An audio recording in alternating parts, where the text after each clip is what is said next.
This is Mark Strange, Chair of the Long Meadow Select Board. Welcome to the September 7th, 2021 Select Board meeting.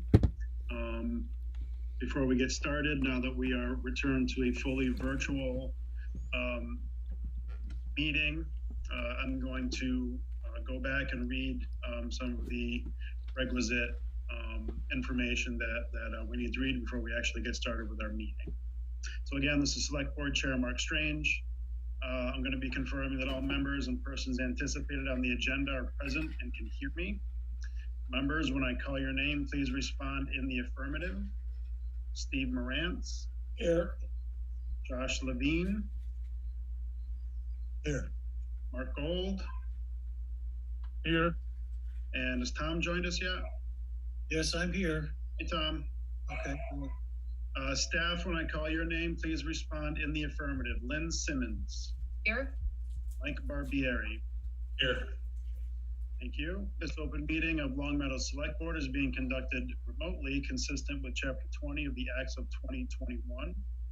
This meeting is convening by Zoom webinar as posted on the agenda and the town's website, identifying how the public may join. There is no chat or Q&A function. All of the materials for this meeting are available on the agenda posted on longmeadow.org. The public is encouraged to follow along using the posted agenda unless I note otherwise. Each vote taken in this meeting will be conducted by a roll call vote. This meeting will feature resident comments. For resident comment, using the Zoom webinar format, members of the public are attendees. If a member of the public would like to speak during resident comment, please use the raise hand icon at the bottom of the screen. The meeting moderator will promote you to panelist, unmute you, and give you permission to speak. If you join the webinar by phone, dial *9 to raise your hand and *6 to mute and unmute. Residents who wish to speak will identify their names and addresses only. Each individual will be afforded 3 minutes for comments. And please note that this meeting is being recorded and that some attendees are participating by video conference. Please remember to mute your phone or computer when you are speaking or not speaking. Okay, first item on the agenda, Select Board announcements. So citizen petition articles for the fall special town meeting are due in the Select Board's office no later than noon on September 17th. In order for a petition to be guaranteed placement on the special town meeting warrant, 100 names, signatures, addresses of registered town voters are required and must be certified by the town clerk. Forms and instructions to be used for petition articles are available on the homepage of longmeadow.org and also on the Select Board's page. Petition articles will be printed in the warrant verbatim, so citizens are asked to review the forms and instructions carefully. You can view the full article submission memo and warrant schedule on the news flash of the homepage.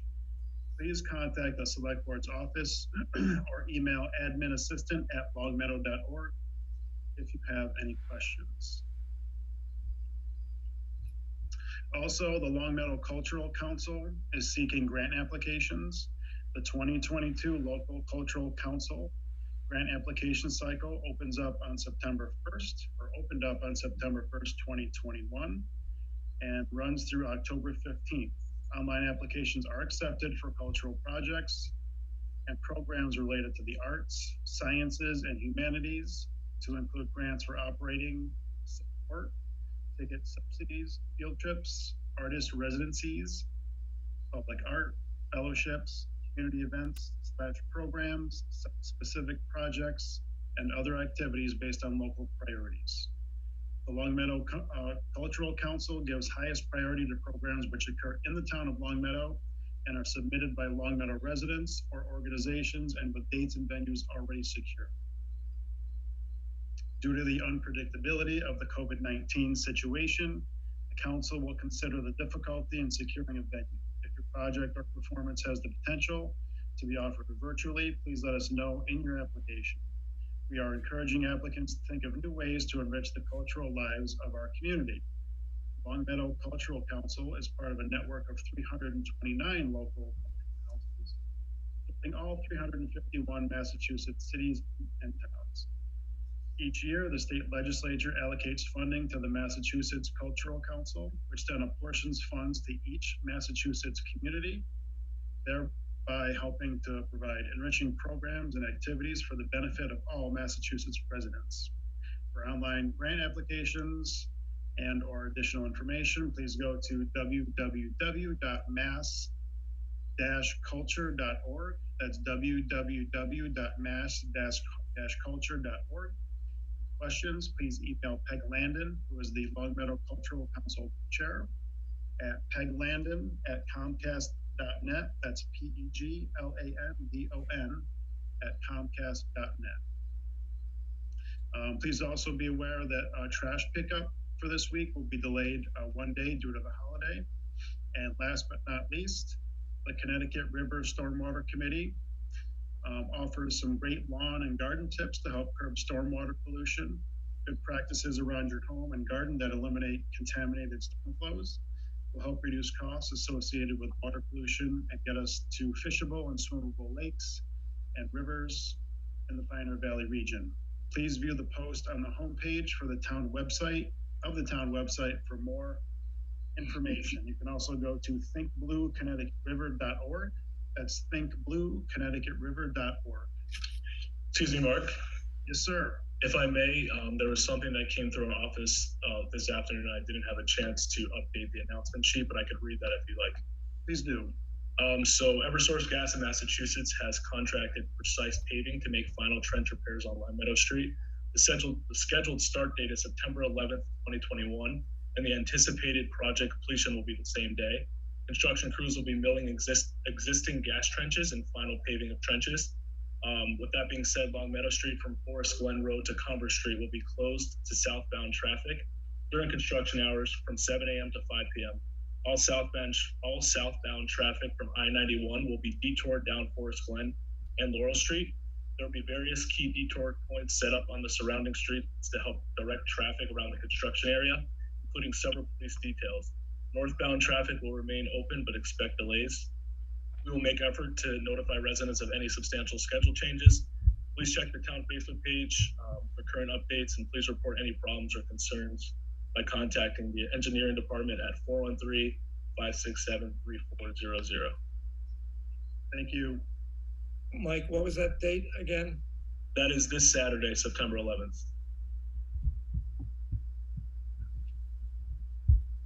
Thank you. Next item on the agenda is the planning board vacancy interviews. I believe that this item is being tabled until the next meeting, which will be September 20th. Is that right, Lynn? I believe that's correct, yes. Or possibly a special meeting. I'm not sure where that got left off. Yeah, I think we left it off with the 20th with the planning board. Okay. So we'll have our planning board interviews on our next meeting, which is September 20th. Thank you to Carl and Cheryl for stepping forward and volunteering. Do we have any resident comments? Yes, I see one. Two, actually, excuse me.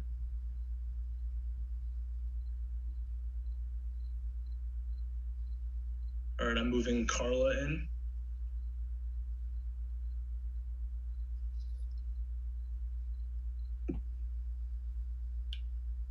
Carla Gunn here. Can you hear me? Yes, we can. Okay, I'm going to begin. My name is Carla Gunn, 1579 Long Meadow Street, and I am a member of the Long Meadow Rules Committee. I'm here to fill you in on an important project that the Rules Committee has been working on. The committee took on the task several years ago to study, research the viability of incorporating electronic voting for the Long Meadow town meetings while ensuring the integrity, accuracy, speed, secrecy, and security of the voting process and the legally registered constituents' exercise thereof. Very official speech, but what it means is that in 2019, the Long Meadow Rules Committee took on this task of researching a series of electronic voting systems for our use at town meeting. In doing so, they identified a significant number of towns throughout the Commonwealth of Massachusetts that have converted their voting by ballots, raising hands, raising paper voting cards, and even vocal voting to a more simpler and efficient voting system. The committee also identified 4 vendors and service providers of such systems. At that time, they were Quisdom, Option Tech, Turning Point, and Meridia. The Rules Committee contacted those vendors. They had presentations to the committee. There was a lot of questions and answers about how the systems worked and the needs specifically to Long Meadow. And then when COVID hit, this whole process sort of came to a halt. I personally joined the committee after the first initial investigations. So the work continued in April of 2021. And we started with virtual meetings and having the process continue. Again, the task force was to determine if any of these systems could provide an easy, uncomplicated, secure, accurate, secret, and speedy mechanism for the town voters at their meetings and other applications as deemed appropriate. And one of those applications could be that this process could also be used even for committee meetings to do out call outs for votes during a meeting. The company that was selected is the Meridia electronic voting system. And they have been, they're not selected, but they have been selected to participate in a demo. There may be other demonstrations as well, but this is where we are right now. The Meridia system is already in use for town meetings and committee meetings in over 20 Massachusetts towns. And the system would convert our voting from paper cards, hand counting, to electronic voting on a handheld device. We are having this demonstration this coming Thursday, September 9th at 5 p.m. at the Long Meadow Adult Center. It's in the over 60 room, and that's 231 Maple Road. We have invited several committee members from the town and heads, chairs to participate. At this point, we're up to about 24, and given that there may be some people who can't drop off, who drop off of the list, we are looking for more participants. If you are interested in that, you can email me at c.gunn@comcast.net, and I will send an invite to you so you have the details. We will be responding we will be sending out another piece of information before the meeting, just telling you how exactly it's going to go. But we're basically going to demo the system, see how it works in the demo, see what questions come up, and we'll also be doing, a Q&A. So if people are interested in coming, again, the email is c.gunn@comcast.net. Masks will be required, of course, in accordance with the Long Meadow mask mandate. Thank you very much. So that's this Thursday at 5 o'clock at the over 60 room of the current adult center. Yes, that's correct. Thank you very much.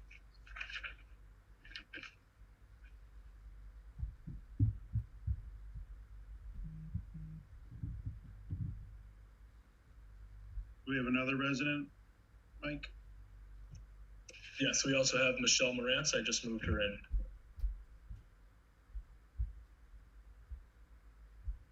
Hi, Michelle.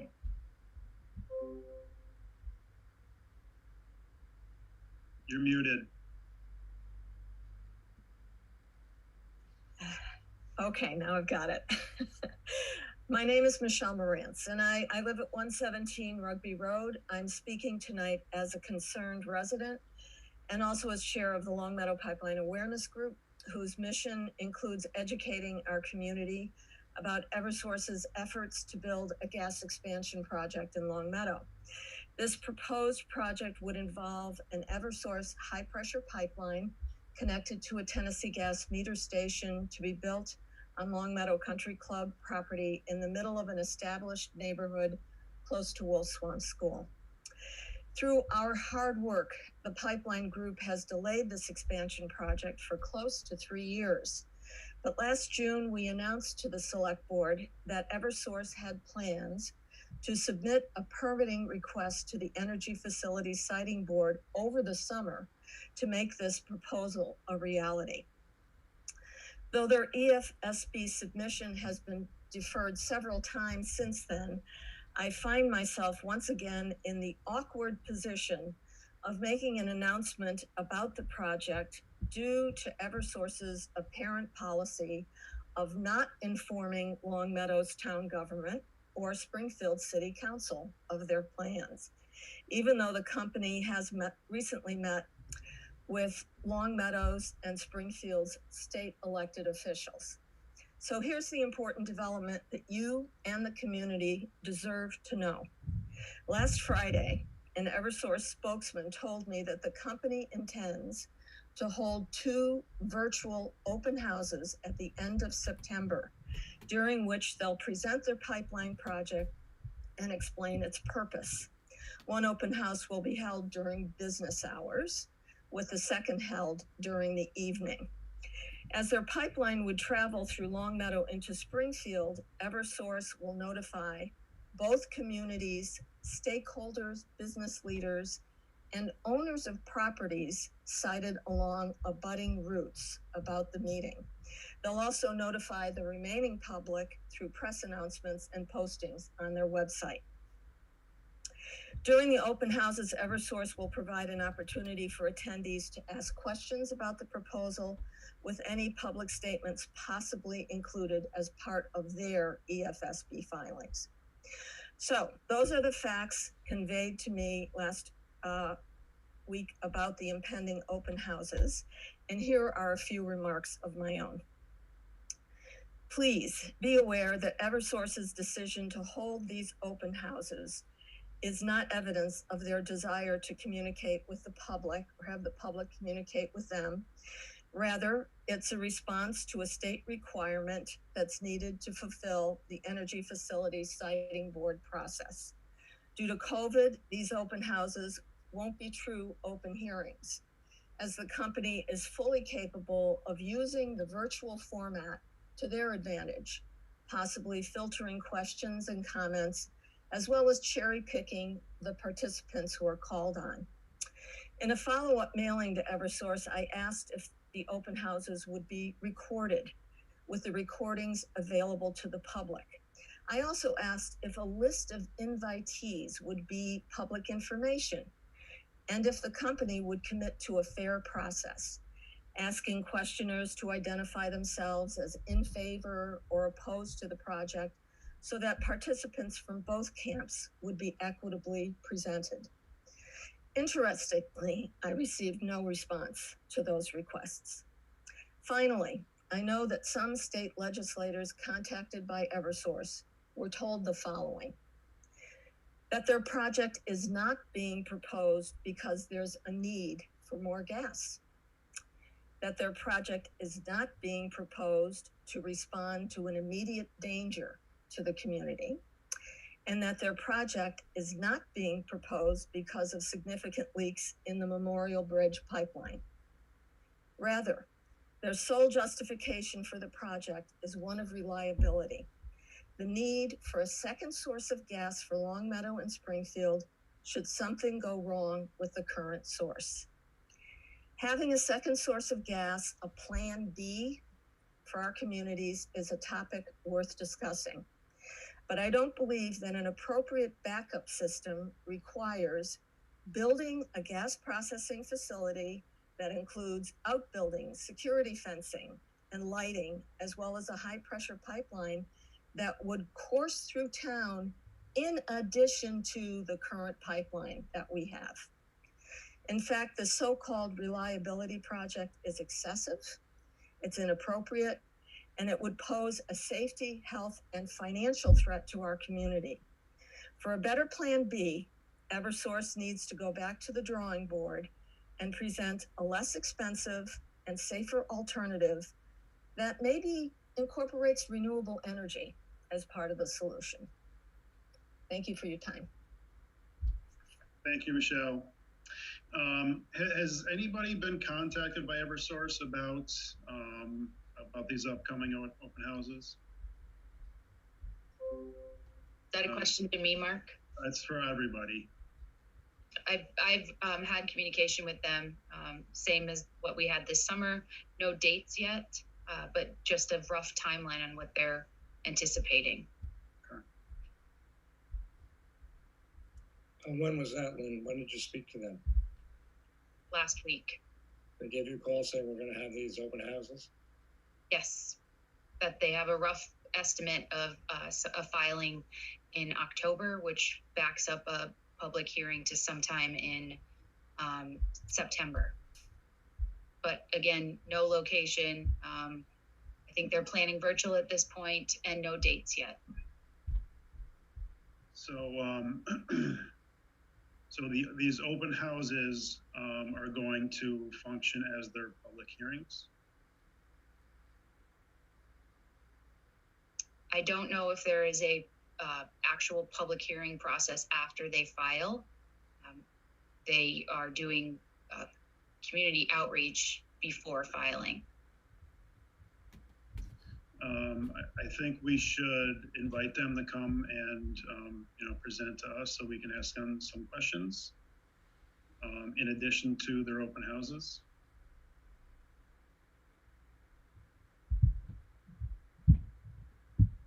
I'd be happy to make that request of them. Thank you. Mark? Yeah, go ahead, Steve.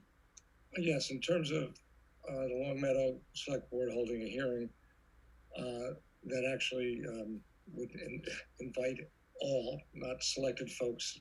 A couple comments.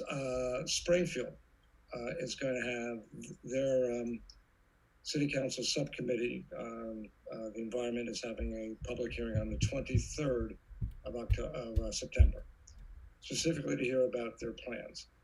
From what I understand so far is Eversource is not going to attend, which is fine because I suspect if we ask them to attend our meeting, which I would hope, we would go for October 4th. It's after Springfield's meeting, so we hear what happened at Springfield. It's theoretically after what Eversource wants to do. And what Eversource has said previously is, yes, they will have these public hearings 30 days before they file with the siting board. So according to this time frame, they're going to file sometimes at the end of October. So I think it would behoove us as the select board and the community of Long Meadow to have the same kind of event that Springfield's having. Invite them. It's conceivable that our attorney, as Springfield's attorney, will be there. Our attorney may want to be there. We might want to ask questions. We certainly want to get public input because I believe that their entire purpose of their hearing is this is what the siting board says they have to do. They've got to get public input. The fact that they're controlling who gets to ask questions, the fact that they're not releasing a list of who the participants are is a little fishy. But be that as it may, if we hold our hearing and we have people talk, if they come, great, they can answer our questions. If they don't come, we relate all this information to the siting board, along with the information we get from concerned residents, interested people, pros and cons, but we would, and ours also would be recorded, so it's, we're not hiding anything from anybody. So I would move for an October 4th meeting, invite them, say this is what we're doing, just like Springfield's doing, and I think it would, I think that'd be a really good thing to do for us. And so I'm not sure if this is motion time or they want to do this, but I think that since if they're expecting to file towards the end of October, I think it's in our best interest to move sooner as opposed to later. After their open house, after Springfield's public hearing, I think it'd be in a great position to really ask some questions because we might actually have some answers. Right now, we have no answers about what's going on, what they're doing. They have since the last time they were here, we don't. From Long Meadow Country Club down to through into Springfield. That's all we know so far. I will just a couple other comments about.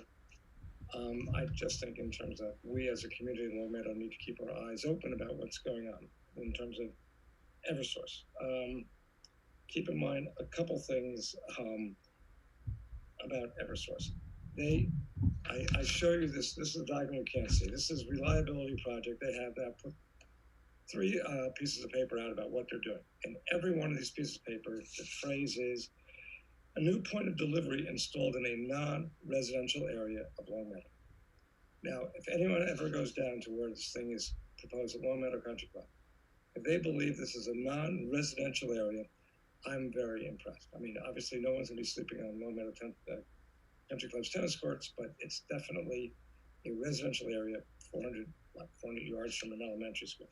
The fact that they keep saying it's a non-residential area is really, I believe, extremely problematic. Secondly, this has nothing to do with us, except they do apparently owe City of Springfield $44 million in taxes they haven't paid since 2012. Some of that's Columbia Gas, but they have now accepted the responsibility for that.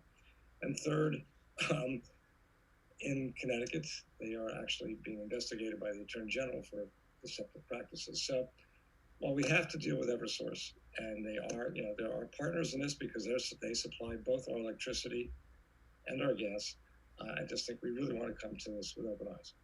And the last comment about Eversource, which is not about this project, but Eversource has recently done a whole bunch of gas main replacements in town.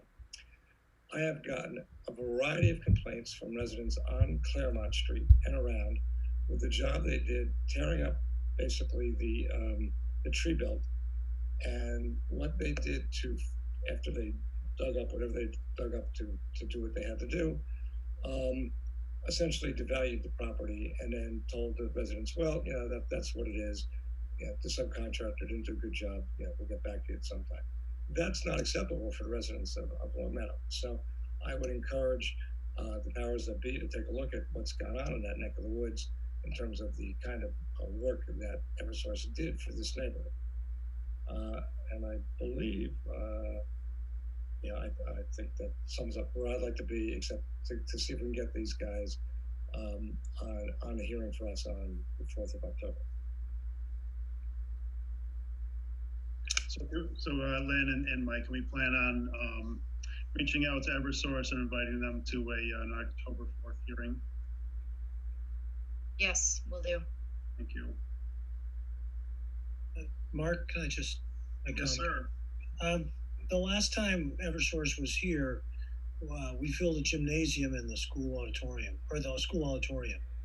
So thinking of having them to our select board meeting, we may be overrun with folks. So location might be something we want to consider. And then, on Stephen's last point about the people who are putting in new meters and doing some repair work on houses, would that come under, I don't know, Lynn, if you would know that, would that come under the building department? Would they be the ones that would, like, if they weren't doing it correctly, or they have to get permits for that, right? Columbia. Are you referring to the gas main work in the street? Well, I thought they were also connecting to houses. They're doing a lot of different repair. But so Steve was just referring to the gas mains, and they were tearing up people's front lawns or something. Well, it wasn't so much. It wasn't from the street to the house for new hookups. This was whatever they're doing, repairing along the side of the street, wherever the gas lines go. Is they dug it up, they did a whole number on the tree belt, and when they were done, not looking like it. The difference between before and after was more than noticeable and not acceptable to the residents.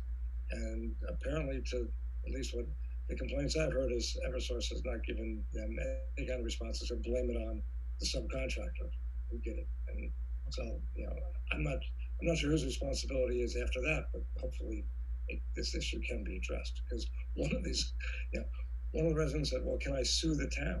So I said, well, yeah, I guess so, but it's really Eversource is a guy digging stuff up, but they're doing it under the town auspices.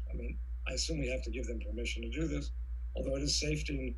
We want to make sure that everything works well, but there's something amiss in terms of not having this done remotely to the satisfaction of the residents affected. Okay, thanks, Steve, for clarifying that. So, and Lynn, this is on town property. So, do we have any recourse? We would have to get complaints from residents of specific properties that have been affected. I think it's regarding the restoration of the tree belt afterwards. So There are varying degrees of what people are satisfied for restoration work. We face this quite a bit when the town does road projects as well. So I would have to look at what the permit says, the road entry permit, and DPW goes out then and checks to make sure that it was restored and meeting the requirements of the permit. So if you have addresses, I'd be happy to have someone from DPW verify that. But there sometimes is a difference of opinion in what the restoration of the tree belt, if it's been done satisfactorily or not. But if you have addresses that you want us to take a look at, definitely send an email to the town manager at longmeadow.org account, and we can address those. Thank you, Lynn. Yeah, Mark. I just to follow up on Steve's comments, about 8 months ago or so, we passed a policy of road repair, minimum road size, and I don't know whether or not we were, deficient in communicating that to Eversource and their subcontractors, but it requires a minimum dimensional patch of 8 feet.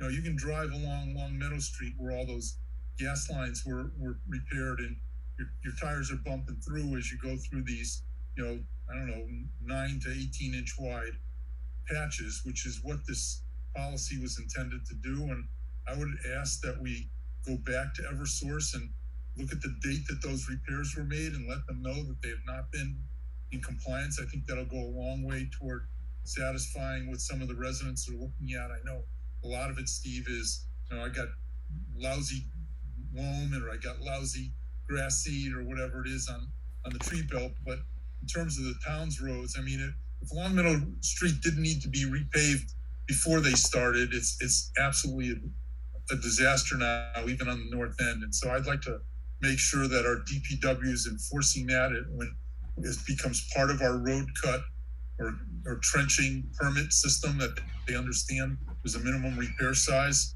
required, and we go back and get that done on repairs that have been done subsequent to the passage of that policy.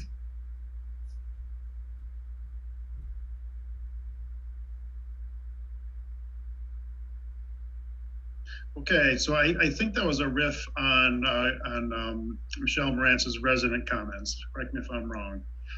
So I think we're on select board comments now. If anybody has any comments from the select board. Yeah, I do, Mark, if I could. Last meeting, we approved the letter relative to the Hampden County Regional Retirement Board being sent to the Ethics Commission. I want to report that letter has been sent. We've gotten a response from the Ethics Commission that is, as people would expect, that the actions they take in confidence, and that we would not know what they have done, but they appreciate the letter. I also will tell you that we have spoken with other communities. We have 4 other communities that have joined us. And tonight, before I got on this call, I was on a call with the town of Blandford Select Board, and they have agreed to also join this program. So we'll continue to aggressively ask the state, the Ethics Commission, the Attorney General's office, and law enforcement officers to pursue the recouping of funds that have been lost, to seek to have PUREC conduct an updated audit that goes beyond the 2017 end date of the last audit. And I will report back to people here on this board of what they've done, but I think our voices are starting to be heard, and I want to report that to everyone. That's great. Thank you so much, Mark, for staying on top of that. Yeah, Josh. We had a hand go up. It was going up and down during the resident comment section. I don't know if you want to call him Ernie or Ernie Gagnon was raising his hand. I don't know if he wants to speak. Sure, we can rewind back to resident comments. We missed Ernie. And his hand went back down, so I don't know if he had a question. Ernie, do you have a question?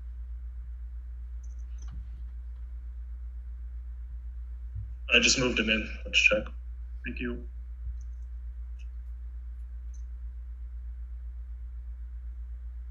Hi, can you hear me okay? You sure can. Yes, thank you. Thank you very much. I just want to be extremely brief and just say I'm on this call in support of Russ Dupere. He's going to be speaking about the crumbling concrete issue later on. And I'm a resident of East Longmeadow. My home is afflicted with this disastrous situation. There are 12 documented homes in East Longmeadow, and I think there are many more that are just sitting by the wayside. And my fine town has endorsed with a letter the bill that is up for review to help homeowners with this affliction. And I just wanted to give my support to Russ and hope that your fine town would do the same. Thank you, Ernie. Thank you, folks. Have a good evening. Okay, now flipping back over to select board comments. Anything else from select board members? Steve. Yeah, question. There's been some correspondence about vaccination in this town. And I'm just wondering in terms of the mandate of having people who work for the town of Longmeadow being vaccinated. Saw some rates that Lynn set out that were extremely high for some departments, to 100% to like less than 50% for other departments. And I know there was stuff about unions and negotiations, but I'm just wondering about, you work for this town, you interact with people. Is a vaccine mandate something that we can actually discuss and see how it goes?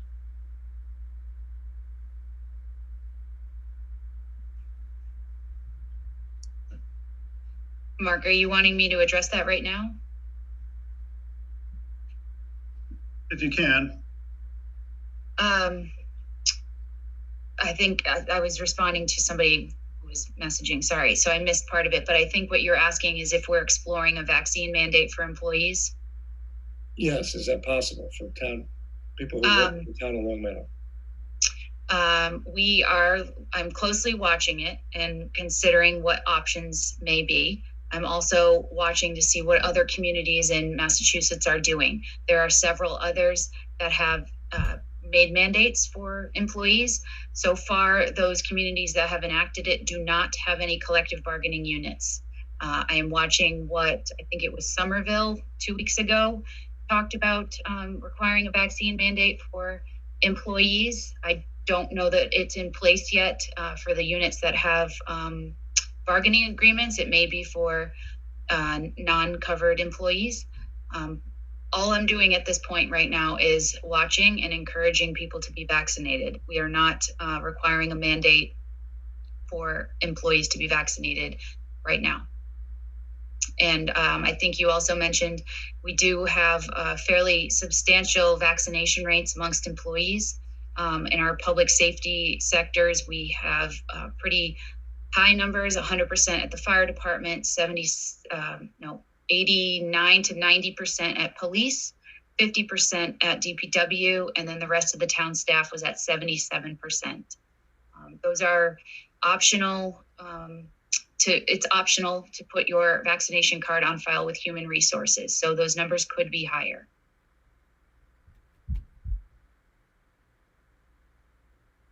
Lynn, do you know if the Board of Health, if a local Board of Health, our Board of Health, can mandate vaccines? I am actually inquiring with legal counsel about that. I don't have an answer yet. Okay, thank you. Anything else from the select board? Yeah, yes, sir. I first had a follow-up question for Lynn. Have you heard any indication, maybe too early in the game, whether like for employees that have town health insurance, if vaccine status will affect our overall, how much we have to pay for insurance or any coverage? I have not heard any conversation on that yet. Okay. I did a couple other comments. One, are we virtual from now on? I think I was caught by surprise when I saw this. I wasn't sure if it was because we were meeting with the planning board jointly originally. So I'll take this, Lynn. So due to the mask mandate, we had a choice between meeting in person but wearing masks or going virtual. So Mike sent out a, I don't know if it was a doodle poll or something, asking for people's preferences for either. And correct me if I'm wrong, Mike, but I think it was 3 to 1 with 1 abstention that we go virtual. Okay, yeah, I did the poll. I just didn't see the results. Yeah, correct. It was 3 to 2. A split vote. Wow, controversy. It's good for the paper. Very exciting. And then another question. This is to you, Lynn. I don't think you're really going to cover it in your report. We obviously had an incredible amount of rain recently, and I know a lot of people had flooding. I had some in my basement, but I heard that I don't know which golf courses. I think Twin Hills has a lot of flooding, and people around there get a lot in their basement, and it seems like the sewer system was getting overwhelmed over there. How did the sewer system hold up generally over the past couple of weeks with the events we've been having? And is there anything we need to keep an eye on? Sure. So flooding is definitely something that's on our radar for all of these storms that we seem to be having about every other week right now, these large scale rain events that overwhelm our system. We know our problem spots, and we've been proactive in making sure that they're cleaned out, that we have barricades and barrels there in place in case we do need to close or detour a road. But one thing we are seeing now that we have not seen before, or at least in the recent past, is more homeowners calling and saying, I've been here 20 years and I've never had water, and now I have so much water. What gives? We've been looking into whether or not there's certain areas of town that we've been doing work that maybe had an impact. So far, none of that has turned out to be the case. It's just more water than our area has seen in quite some time. And we've also had quite a few employees themselves in our surrounding area that are experiencing water in their basements, and they haven't before, which also is the same thing that we're seeing from residents as well. So I think it's something that we're definitely looking at right now. I don't have an answer on what's causing it other than these severe weather events that we seem to be getting hit with quite a bit. I think July rained almost every single day, and the ground's just saturated. Oh, climate change is wreaking havoc, and inevitability that we need to it seems to be an inevitability, and we got to plan around it. I know that one of your town manager report that you had a stormwater study. I think that we're getting a grant. Is that something that will look large scale at what the town is missing or what we need to do? Yes, so we every grant opportunity we try to apply for, especially ones that deal with stormwater and stormwater infrastructure. It is in this town manager's report next. I talk about the water asset management plan that we filed a grant application for. All right, thank you, Lynn. Any other comments from the board members? All right, next up, town manager's report. Okay, thank you. One item not on my report, but I did want to make sure that I brought this up tonight here in the meeting under attendees. I think Mike's going to move her in right now. I have the new assistant town manager here in attendance tonight, so you can put a face to the name. It's Corinne Micey-Munns. She started with us last Monday, and she's come back this week, so I'm very happy about that. And Corinne is already jumping right into a lot of the stormwater work. She's been reviewing our stormwater bylaw. She's meeting with DPW staff, definitely monitoring what other communities have submitted for successful MVP grant applications, which is something for helping with climate preparedness and resiliency work. So I did want to make sure you all saw Corinne here tonight so that you could put a face to the name, and you'll be working with her a lot over the coming years. So let's see, moving on to a COVID-19 update. As of writing this memo, there were 22 cases. Today, there are 23. The Board of Health is going to meet at the end of September to review the data, the current cases, and assess the current status of the virus and make any changes necessary at that point. I don't have an exact date for that meeting, but I'm told it's going to be sometime September 23rd, 27th, in that time frame there. I'll make sure that you're all informed on that date. Water, sewer, and stormwater billing changes are coming. The biannual water, sewer, and stormwater bill is being mailed out on September 9th. That is the last biannual bill. That's covering the period of February to July. And then we're switching to a quarterly billing cycle. There's an insert in the billing that's going out on September 9th that's explaining the change and announcing the new schedule. The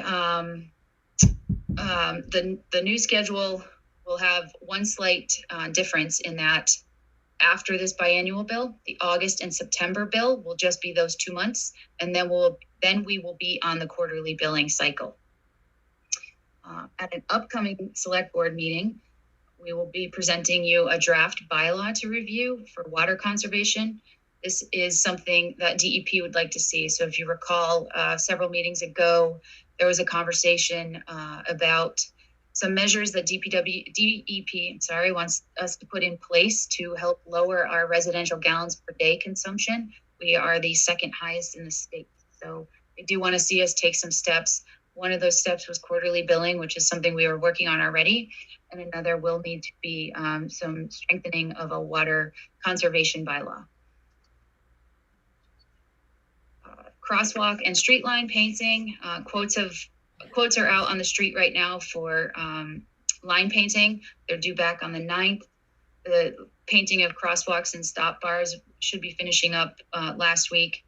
And we did have delays in both those areas related to paint supply. We're actually facing significant delays. Normally this work is already done by now. This continues to be an issue, and we're on our third vendor trying to source material. Pondside Road resurfacing, this is through the FLAP grant. It's the Federal Lands Access Program grant. We were awarded this grant several years ago, actually, to resurface Pondside Road and replace culverts.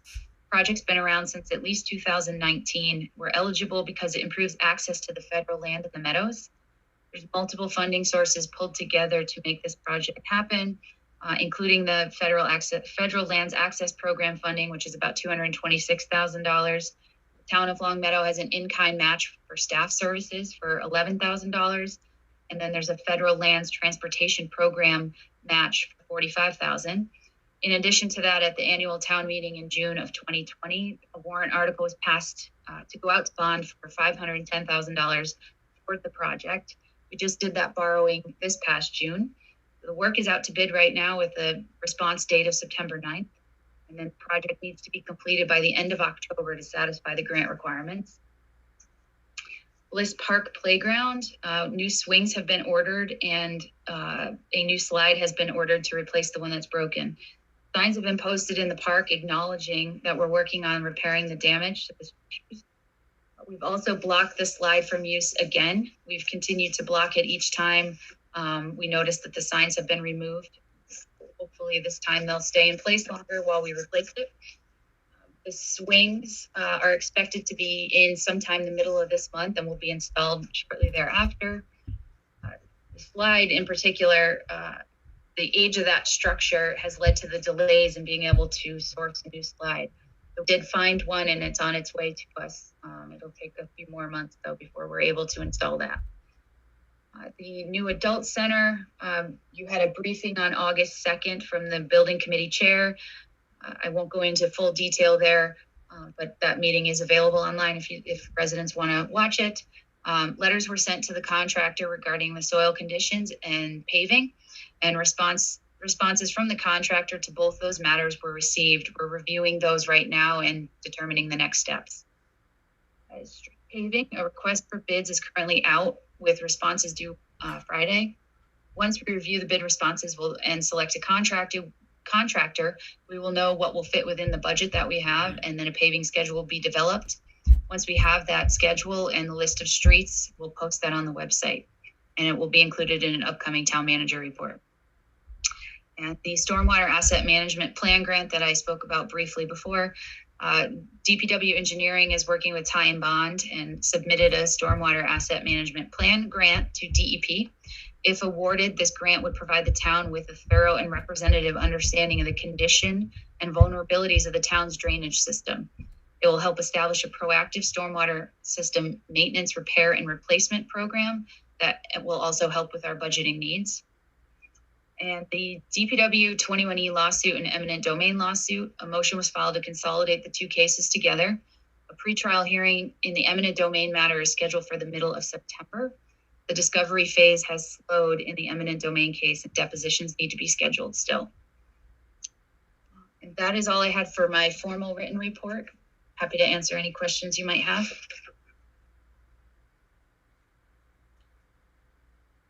Josh. Lynn, on Bliss Park, is there, since we're having trouble finding things, or is it worth getting backup equipment when we do find a vendor, or by the time stuff breaks again, are we just gonna have to redo the whole park? It's tough to say. Depends on what breaks, I guess, and how severe the damage is, and whether it's something that could be repaired or not. The slide could not be repaired.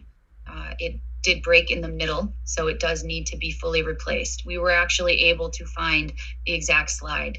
There was one left in inventory with this company. Oh, so I guess we can't get a backup then anyway. Yeah. All right, thanks.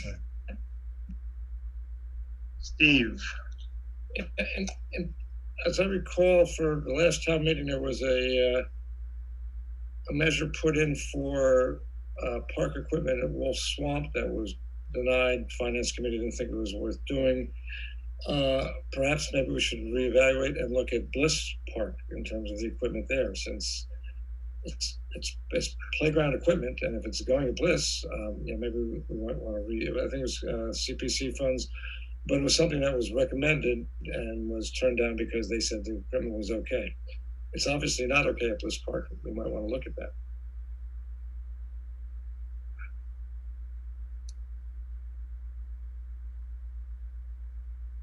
Thank you, Steve. Anybody else?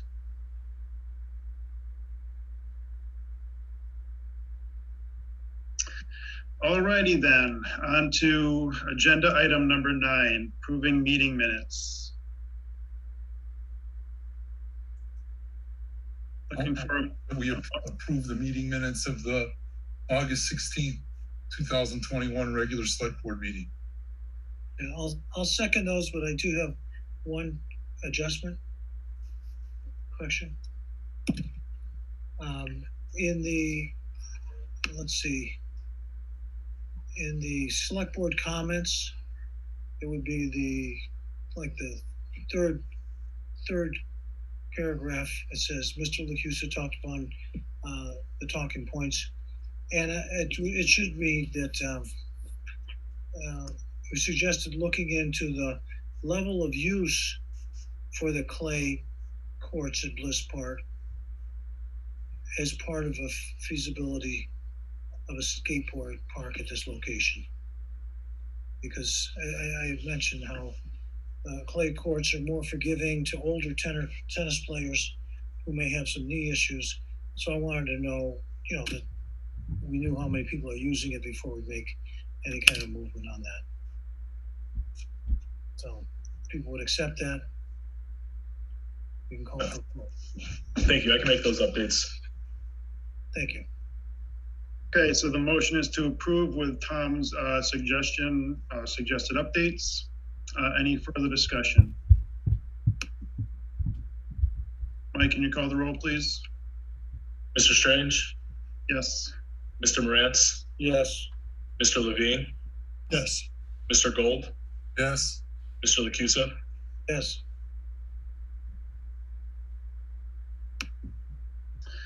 Okay, very good. Moving on, second item in old business is the cable license update. And Lynn, is Attorney Epstein available tonight? He is. He's on the call here. I'm trying to move him in. It's not having luck. I think I just moved him in. Okay, thanks, Mike. Yes, so Attorney Epstein is here. There also was an attachment to your agenda with some proposed language that Comcast is asking for.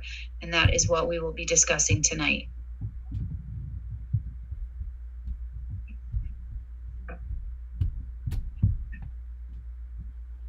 Attorney Epstein, you're welcome to take the floor. Well, good evening. Can you hear me? Yes, we can. Good. Thank you. As Lynn mentioned, this is regarding the renewal of your Comcast cable TV license. As you know, the committee worked on this for a couple of years. When I was re-engaged back in January, and I did deal with Comcast, and we were under the impression that there was pretty much an agreement for a new 10-year renewal license, which is the maximum allowable under state law. Sometime around May, Comcast proposed new language, and it was basically captioned competitive equity. And I believe that Lynn provided that language in your packet. And Lynn, just remind me, was that the August 23rd email or was it the July 24th email? I believe it was August, and I think what I did was put the language on a separate document, so it wasn't a full thread. Okay. Well, let me just explain this briefly. In your current renewal license, there is a clause captioned non-exclusivity, and it basically says that if another cable television operator is granted a license to operate in Longmeadow, then the select board as issuing authority will not give that new cable operator basically more favorable or less burdensome terms. And that's in your current license. And when we gave Comcast a new license, that is the exact same license. Now, the whole issue here is this so-called competitive equity language. And I think Lynn has given you that language. And it is, it's problematic.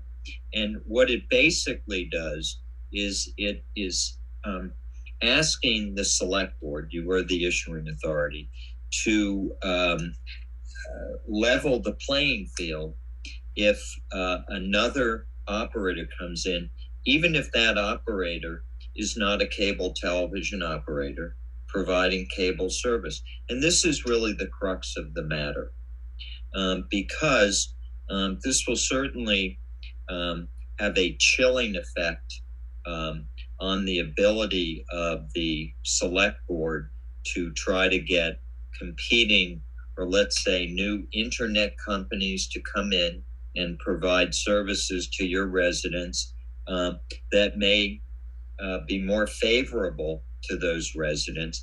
And the issue here is that those companies may well not be cable television companies. They may well not use the public rights of way. And what Comcast is trying to do is to have the select board, in effect, give Comcast a pass. Now, I don't know if Lynn has mentioned that in Greenfield, there is a quasi-public entity that is apparently providing just such a service, and that is, it is providing internet service, it is providing video service over that internet platform. And I think this is maybe what forced or got Comcast to come back to Longmeadow and Springfield, incidentally. Springfield's franchise expires at the end of December. Trying to get the select board to do what state law doesn't do, federal law doesn't do, and that is to say, you know, in Greenfield, for example, you know, they would like the city of Greenfield to give Comcast either the same deal as this operator or let Comcast out of contractual obligations. And the problem here is that Comcast is a cable television operator, and it operates pursuant to Title VI of the Communications Act. These new vendors are Title II vendors.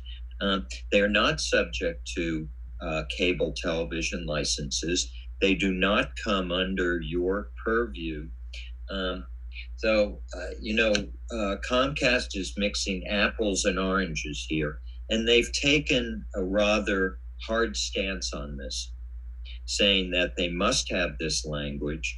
And that language is certainly really full of holes. And, I can go into that. It's really legalese, but it talks about if you, the select board, grant a authorization. Well, no, you can't grant authorizations. What the select board can do under Chapter 166A is grant cable television licenses. And they talk about a grant to provide similar wired video services. That's not what you do. We're not talking about similar video services. We're talking about cable services.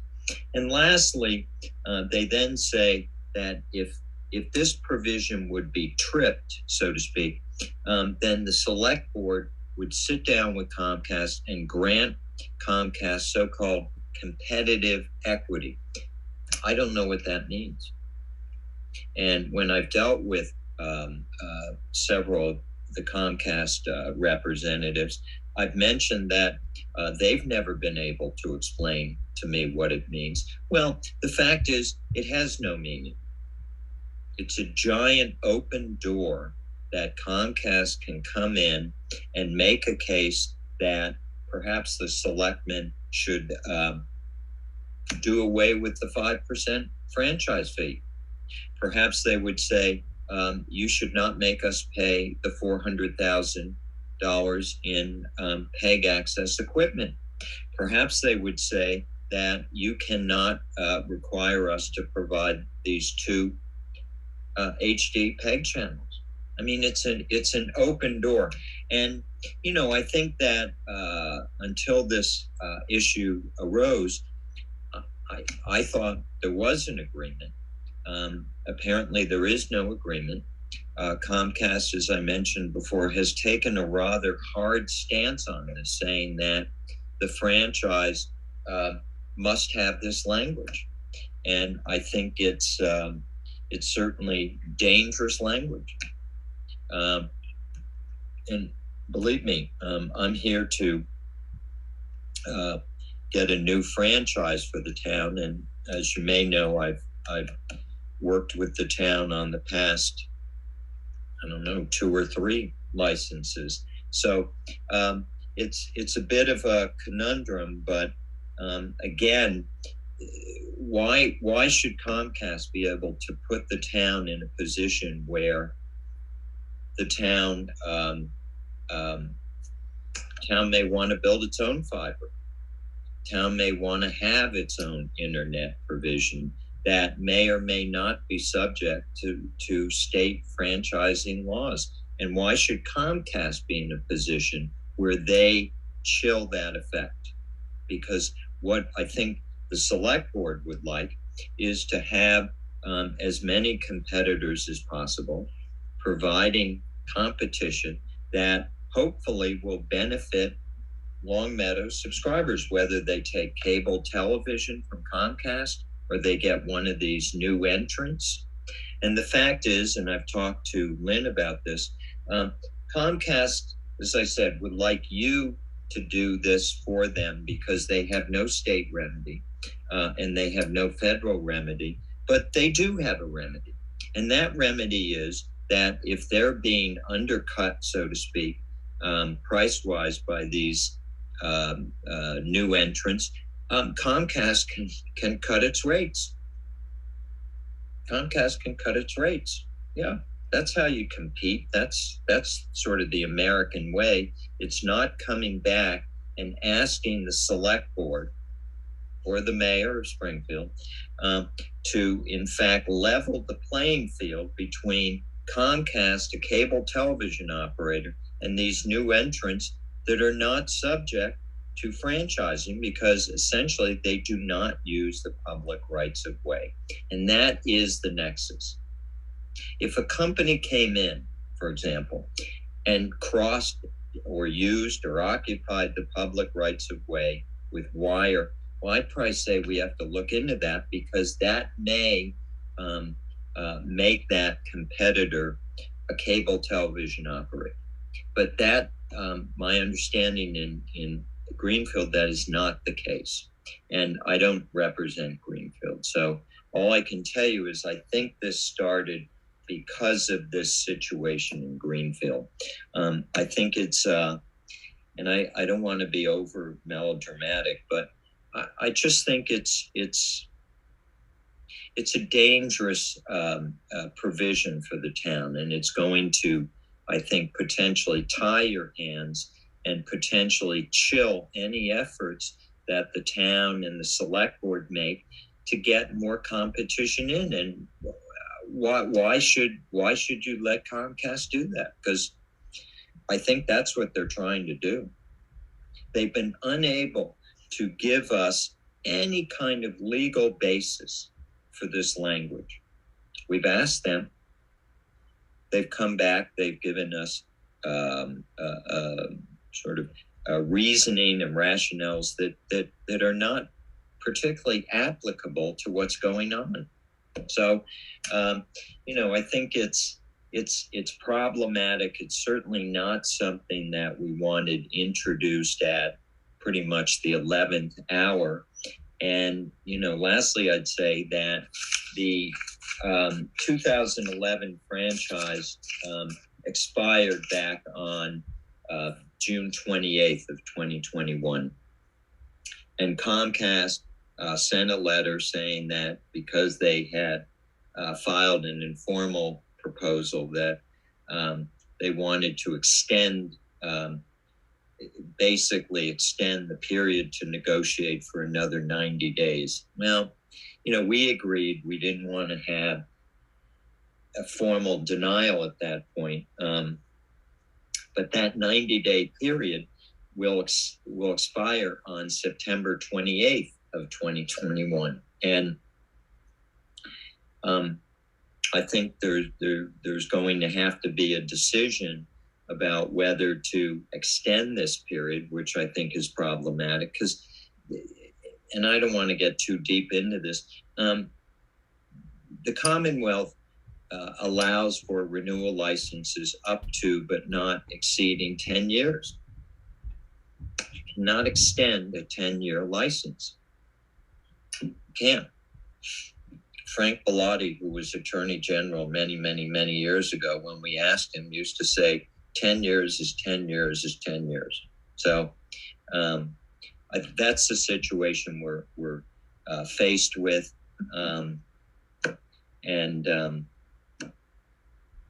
I think it's problematic, and it's, it was not something that we wanted to see or we welcomed. And, I've gone back and forth with Comcast, both for Longmeadow and Springfield, because sometimes they send me emails and it talks about this language for Longmeadow and Springfield. So. Thank you for all that, Attorney Epstein. Sure. Do any of the select board members have questions? Yeah. Mark Gold. Thanks. Yeah, thank you, Attorney Epstein. I appreciate it. Sure. Your recommendation clearly is we reject this proposed language from Comcast. The question is, if we do that, do we say we're prepared to sign or re-sign the contract we had? And if they say they're not, where do we go from there? I mean, if you can't extend a current contract, does the contract get canceled? And then do we find ourselves with calls from, 4,200 angry customers who no longer have cable service in their house because Comcast is going to cut it off? Or do we say that, well, if you're not going to run it, you have to turn over the the assets to us so we can find somebody who will run. So, I mean, it always comes down to who needs whom more. I mean, we provide them with multi-millions of dollars of revenue every month, but Sure. they provide our customers with the Red Sox. So, Yeah. Well, a couple of things, Mr. Gold. First of all, they'll never turn the system off. I can assure you, they will never turn the system off, which is a good thing, because, even during a dispute, they would continue to operate. They would continue to comply with the existing license. And remember what that is. They're paying 5% of their gross revenues. I think they were paying the same $40,000 a year. They were providing some PEG channels. So they would never turn it off. The problem is that, we're in this period that, they filed a so-called informal proposal. We didn't deny. And so, they've said that they won't sign a new license without this language. Such language isn't required. And, our draft licenses have the current language, which says the select board won't give another cable operator a better deal. So, they won't turn the system off. And I think, perhaps what we need to do is to look at if there's an informal denial, which in fact would sort of let the parties continue to negotiate. It's not ideal, but we don't want to get into a situation of going to court. Wouldn't be my recommendation. So I think we can talk about that and see if there's some way, not focusing right now on the language, but focusing on the fact that their proposal was an informal proposal, and not to get into that, they could file a formal or an informal. So it may just be that because it was informal, we can have some agreement that, we'll continue this, but I'd have to look more into that. Yeah, but they won't turn the service off. Okay. Attorney Epstein? Yes. Okay, Tom Lacusa. So it's been 10 years. And, yes. And if we go through this negotiation process and, they're unwilling to eliminate this language, won't we get calls from a lot of different cable operators, distributors, and trying to get us to trying to get a negotiated contract with them? Do we have to get permission from the state to open that negotiation up, or can we do that? No. Well, let me say, because I think Mr. Gold's question was also, could another operator come in, or could the town take over their plant? No. The town can't do that. Comcast owns that plant. All right.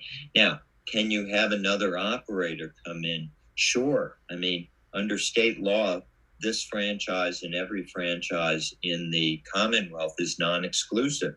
So, I think we've tried to get competitors to come in, and in the eastern part of the state, we have Verizon, we have RCN, but those companies haven't really extended beyond 128. And the fact is that I believe that Longmeadow is surrounded. I mean, you're contiguous to Springfield, which is Comcast. You're contiguous to East Longmeadow, which is Comcast. Well, it used to East be. Longmeadow is not. It used to be Charter. Is not Comcast. East Longmeadow is Spectrum. Spectrum. You're right. It used to be Charter. It's Spectrum. What else do you do border on? Enfield, Connecticut. Okay, and I don't know who's in Comcast. Connecticut. Yeah, Comcast. So, I mean, the fact is that it's not realistic to think that somebody else, another company, is going to come in, unfortunately. And so it leaves us in a situation where, we want to get an agreement, and we simply won't, we don't want to agree to that language. Now, maybe there's some way to continue to really soften that language. And I think Comcast has tried. Unfortunately, it has the same problematic language, but, perhaps we can, try to get it a little truncated. The problem is that we're faced with the same problem, that Comcast wants the select board to level the playing field between it and, any vendor that may be offering service in Longmeadow. And I just think that's legally, policy-wise, in every other way, it's problematic. But can we continue to talk and try to get that language? Sure. And so then if this negotiation continues for months, I mean, what happens if it hits like the 11th year? What happens then?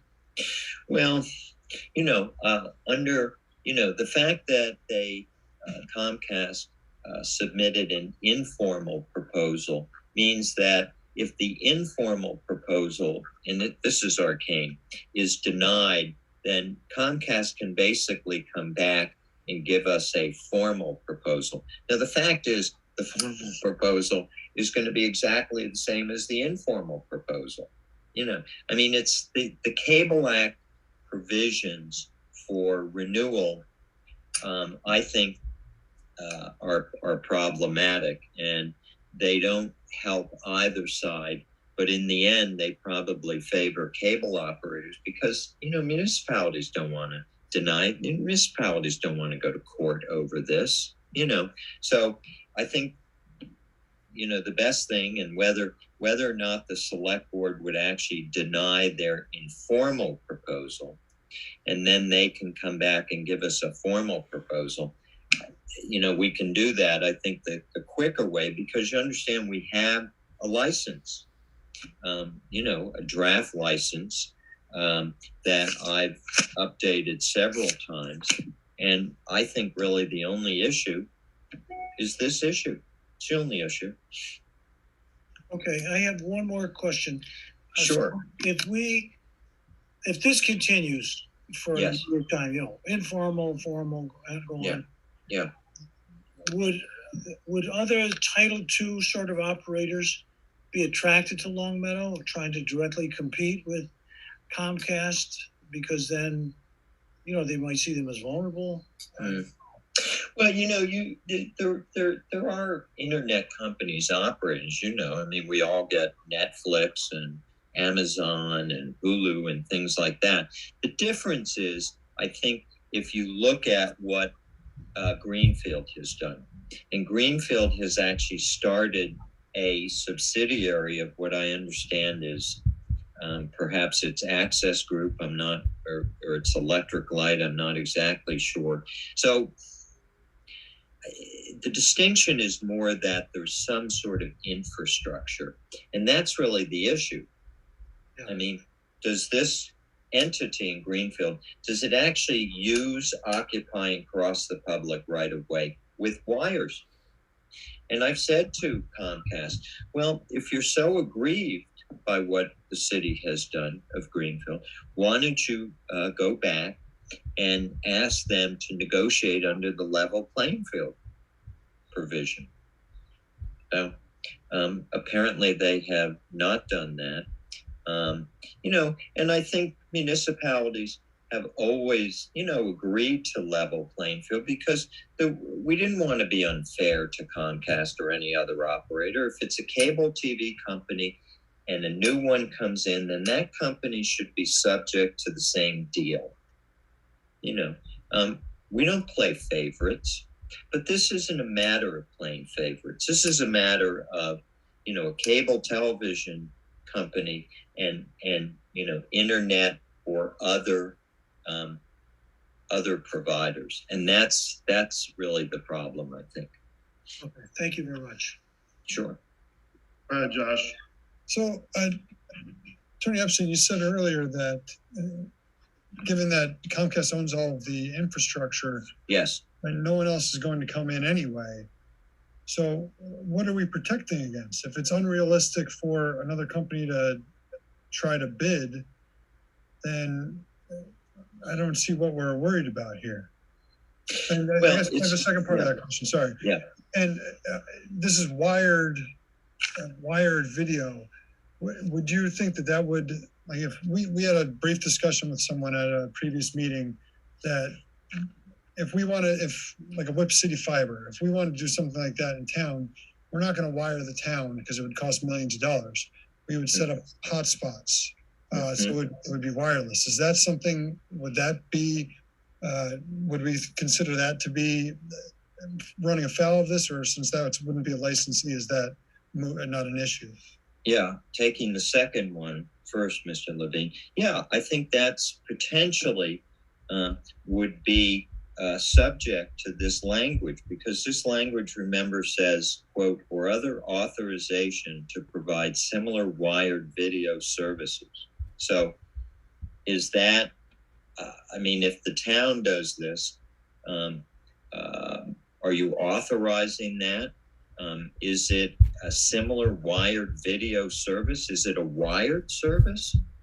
So if you've got infrastructure on the poles, but that infrastructure doesn't cross the public right of way, which trips the cable TV issue, I mean, I think their language would then say, well, town of Longmeadow, you see, you've authorized this infrastructure to, provide similar wired video services. And we think then that, you have to sit down with us and negotiate, and, you need to provide us potentially with competitive equity. I think what's happening is that, as you all know, in late 2021, the whole sort of telecommunications industry is changing quickly. You have 5G, you have, Verizon looking to perhaps migrate cable subscribers to a 5G platform. And I think that, Comcast, in a sense, is, it's a Title VI provider. It's a cable TV provider, and it is subject to cable TV, statutes and regulations. And I think that's what it's trying to avoid. I don't have a crystal ball, so I can't tell you exactly what would happen. But in discussions, that I've had with Lynn and others, it's just that the language is too broad. And it just, when you negotiate and you agree on language, legal language, you don't want that language to be unclear or vague or too broad, because if something happens and Comcast comes back to the town and says, well, we think this is what a similar wired video service is, and the town could say, well, we don't think that's what it is. And then what happens? Then do you have to go to court? You have to go to court. And I think the first part of your question, was it about ownership of the Comcast infrastructure? Well, yeah. So if it's unrealistic for another company to come in and even bid because of the infrastructure cost, what scenario are we worried about, I guess, is my question. Well, I think it's the scenario that we just discussed about whether the town itself, let's say the town, provides some sort of internet services that it could use itself, and that also would be available to residents. Well, that's something. Now, if the town built fiber and that fiber crossed the public right of way and you wanted to have video on that, well, I suspect that might qualify as a cable television operator.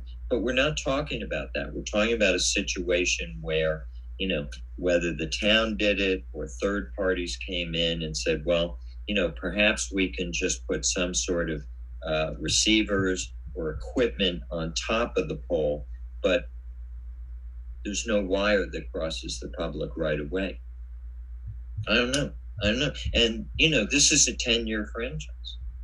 It's a long franchise. And think about all that's happened in 2021. This would be a franchise that goes to 2031. Yeah, Mark, you have a question? Yeah, it's I hate negotiating in public.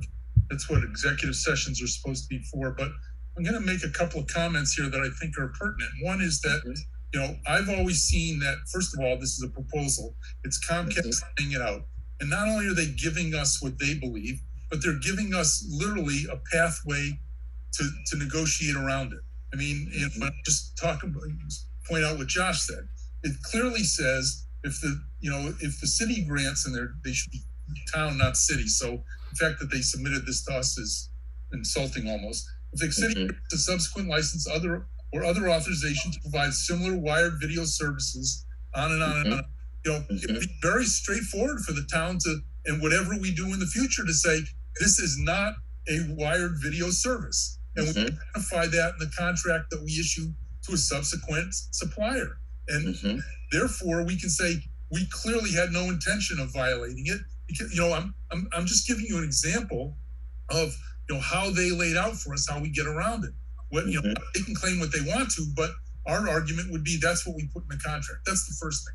The second thing is, Comcast is coming to us with this proposal. It's clearly something they want. I'm just shocked that we don't. In fact, I have a list of things I'd like to get from them. If they really want this and they think this is so important, and several of us think we can work our way around it, we ought to make sure that they give us something for it. And I've seen, is Comcast willing to negotiate for this? There's plenty of people in town who are still working on old technology. They don't have voice activated remotes. Don't have fiber optics in the street.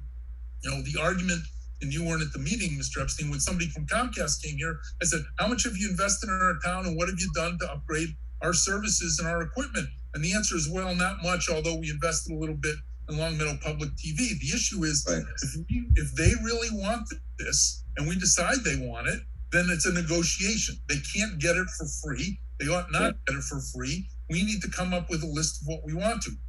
I read through this. I'm not an attorney. You are. Defer to your thoughts, but it's clearly, they can't negotiate internet services. They can only negotiate cable TV. That's all allows them. Like you said, they're not a Title II organization. They're Title VI. So all we have to do is if we decide to go with a Title II operator and a cable, and an internet service, we make it very clear in that negotiation that we do with them. I mean, I've used this in my, business life a lot, of saying, thank you for drawing this pathway for us of how we can get around this proposal. But again, I will not approve this based on it's what they want, and they haven't given up a thing to get it. And we've got, at least I've got, a very long list of things that I'd like to see the town get. Yeah, fair enough. And that's correct. They haven't proposed anything. They haven't proposed anything new. And it's certainly fair enough if the town wants to negotiate this and to put something on the table. That's a path. I agree with you. Tom? Well, I think Steve Morantz hasn't spoken yet. Why don't we let? Oh, sorry, Steve. That's all right. Thank you, Tom. It appears, Attorney Epstein, correct me if I'm wrong, but what the proposed language that Comcast is doing is essentially, we're going to give them 10 years to make sure that there is no new competition, whatever new technology may show up, we can't use. I mean, that's what it seems like to me. I mean, who knows? 10 years is a long time. As you said, a lot's going on in 2021. So who knows what's going to show up that can compete with cable television. Mm-hmm. These guys it appears to me what their language is. Well, whatever comes up, too bad. We have to have our competitive edge or whatever it is. And I'm not sure we want to give them a free pass on any new technology that we may want to use as a town. I think that Mark Gold is correct in terms of if they want to negotiate, we ought to put something on the table in return. But I think saying, and I'm not sure that the workaround Mark is talking about, I don't quite necessarily understand, but I don't think giving a free pass on any new technology for 10 years is a starting point for negotiation. Mm-hmm. Well, unfortunately, municipalities are pretty severely limited in what the law says, dictating transmission technology. So, for example, we can't require them to provide a certain, right now, I think they're providing an 860 megahertz system. I don't think we can mandate anything on that score. But, the fact is that, Comcast should have motivation in and of itself to keep current and to keep their subscribers satisfied and to remain subscribers. 10 years, as I mentioned, is the maximum under state law. And, it's looking at it one way, it's probably a good thing to have a longer renewal license to obligate the company to these various provisions that have been negotiated thus far. Could it be less? Yes, could be less. So, yeah, that was going to be my point. If we're looking at a contract that's really not that favorable to the town, mm-hmm. Why don't we just make it a 2-year contract, and then look at where things are at, like you say. In 2 years, things could change dramatically, and maybe we'd be in a different position. What if we, just said we're not going to sign anything over 2 years unless it, benefits the town to a greater extent? Well, the federal law requires municipalities and cable operators to start the process between 30 and 36 months prior to expiration. So you really can't do 2 years because it would not give the operator its federal protections under the law. Oh, I see. So the minimum would be considered 3 years. The problem with that is, if we say we'll give you 3 years and we sign it, well, the next day you have to start all over again. And I don't think I would not advise that, because I don't think anything materially is necessarily going to change, number one, in 3 years. And even if there will be more changes, but the question is, are they changes that the select board as issuing authority can impact? And it doesn't seem that. And you certainly don't want to, do 3 or 4 years and then have to start the next day, all over again. It's just, that would not be my advice. Okay, thank you. Yeah. And Mark, I'll make a motion that we advise Attorney Epstein to respectfully decline this proposal from Comcast. Second? Yeah, I'll second it. Anybody have any comments? Yeah. I think it's fair for him to recap part of the discussion here that said, that we think it's too long, there's too much going on, that, and that they're not giving up anything to get something. Mm-hmm. When in that rejection, if you will, of that declination letter. Mm-hmm. Yeah, and I guess just to follow up, and perhaps they could give us some ideas of things they could negotiate with, things that they could offer the town to improve the services subscribers are, experiencing. Tom, I'd much rather we came up with a list of things that we want, because they're going to come up with a nonsense list, in my opinion. Yeah, they may not come I up with any list. No, I mean, but we can Yeah, come up with. I agree with that. I can come up with a list of 5 things right now that they don't that they haven't given. They don't give us. Mm-hmm. You know, we can put minimum amount of fiber optics. We can put down minimum speeds with no tiered speeds. For tiered volumes, so that everybody gets a high download speed, and there aren't tiered. We've heard some people complaining about Comcast's threat to tier their volume on their internet system. We can put down a whole list of stuff like that. That if they really want this, let's see what's good for the town and for our residents. That's who we're looking for. Because clearly the long term, maybe even the short term, future of cable is cable TV is going to disappear. People are going to have high speed internet and get Disney Plus and Hulu Plus and ESPN, and get all these services. And Comcast is going to say, fine, you want to do that, but you can only download X megabytes per month or whatever it is before we start jacking up your internet services to where you'll wish you had cable TV again. That's clearly where things are going. Yeah, I think that's right. And if we want to impact it, then we impact it right and say, you want, most favored nation status, which is the term for clauses like this, then you got to be willing to give up stuff. And like I said, we haven't, I thought our cable TV committee was going to come up with that list of, if you want stuff, here's what we want. But if they don't, all we have to do is put out a request of our residents, and in 48 hours, we'll get 25 great items recommended to us. I have one comment on in terms of what we want. I believe what we want is not the opportunity. If the occasion arises where we can do a greenfield did, we can do that. And I believe what the attorney is telling us is that their language specifically says we can't do that. And anything they say we can't do, and so that to me is a biggie. The rest, I think. Yeah, I'm sorry. I didn't say that.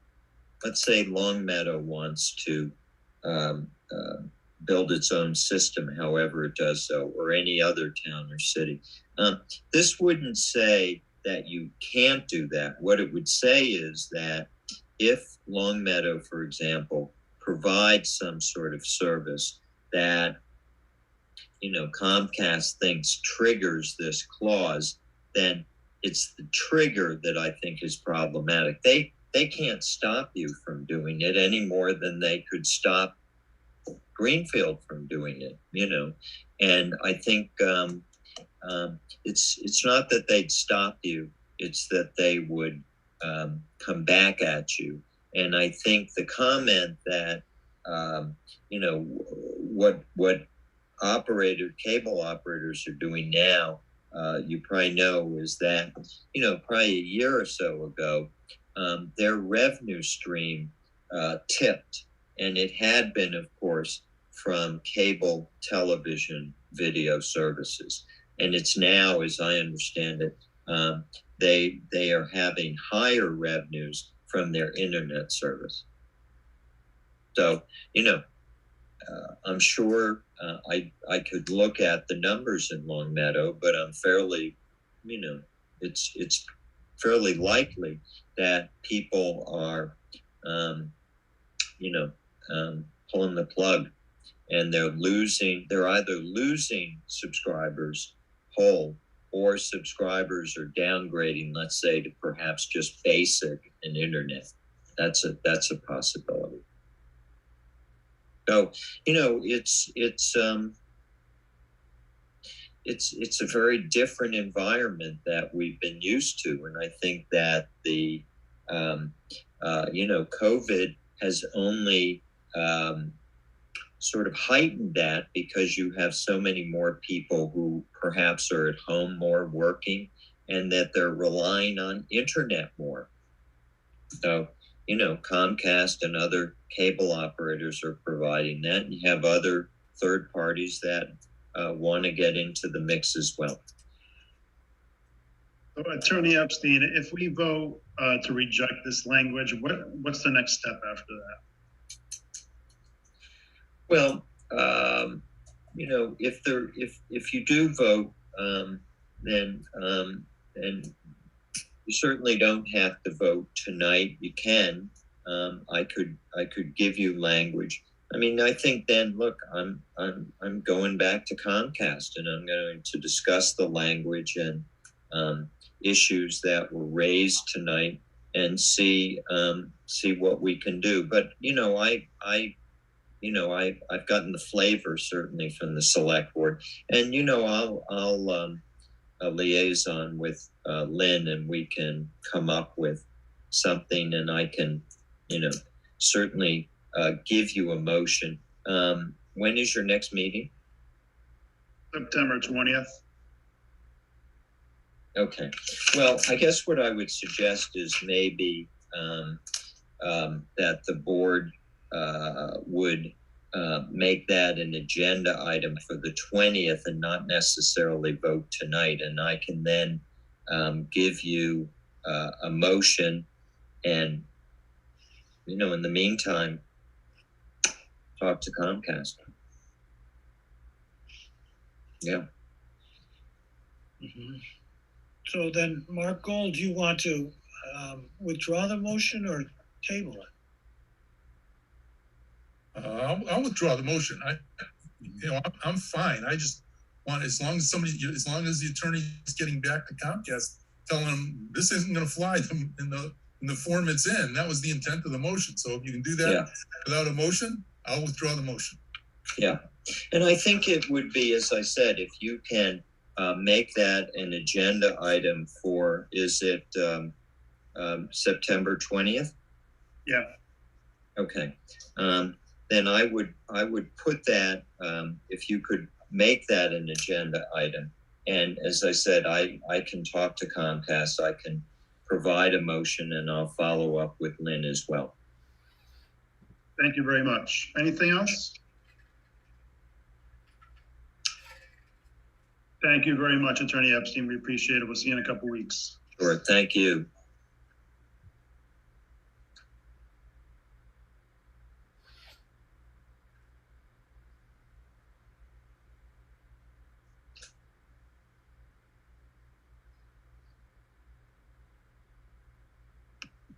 Okay, next on the agenda is new business, energy and sustainability recommendations.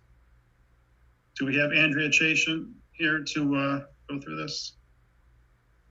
Yes, I'm moving in Andrea as a panelist now.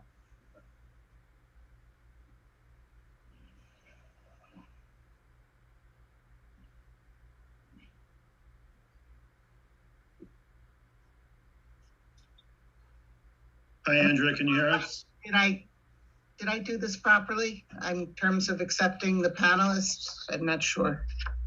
Well, we can see you and hear you, so that's Okay, a good great. sign. Hi, I'm Andrea Chasen, 236 Crestview Circle. I'm chair of the Energy and Sustainability Committee, and it's quite a meeting. And I think half of what, other than the cable TV, just about half of everything that was said relates to what I'm going to be discussing tonight. So the purpose of this is to give you an overview and some recommendations as to what the Energy and Sustainability Committee has been doing and what we're going to recommend to the town. Just as a quick background and an overview, especially for those who are somewhat new. In June of 2018, the Select Board established a standing committee on energy and sustainability. Prior to this, the town had an ad hoc committee created in response to the town becoming a green community and beginning to qualify for state grants with the primary focus of looking for ways to reduce energy consumption.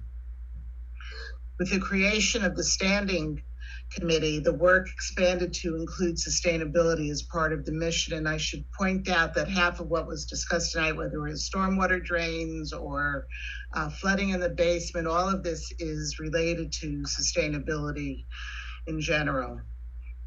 The committee's mission statement requires the committee to provide advice to the Select Board on policies, programs, and issues promoting practices to reduce the town's carbon footprint and preserve and enhance Long Meadow's environment, natural resources, and quality of life for its residents and businesses, and provide leadership, education, and outreach to members of the public, including residents, businesses, and town agencies.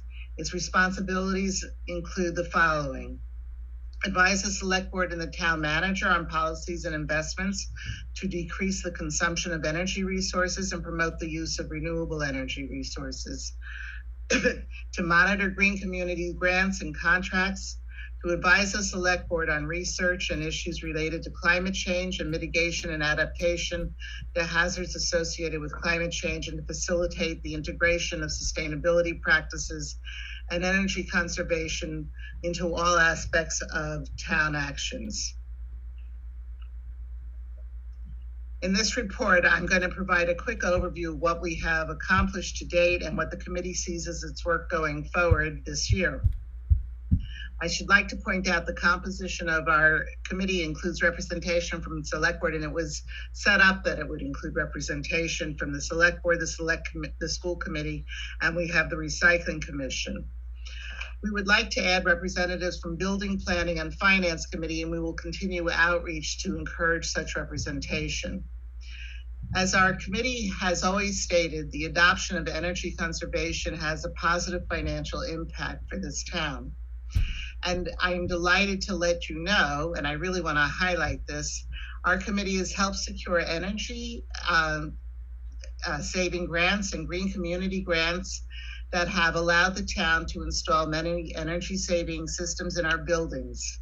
As reported in the 2021 annual town report, this committee has helped the town realize savings in the amount of $787,802.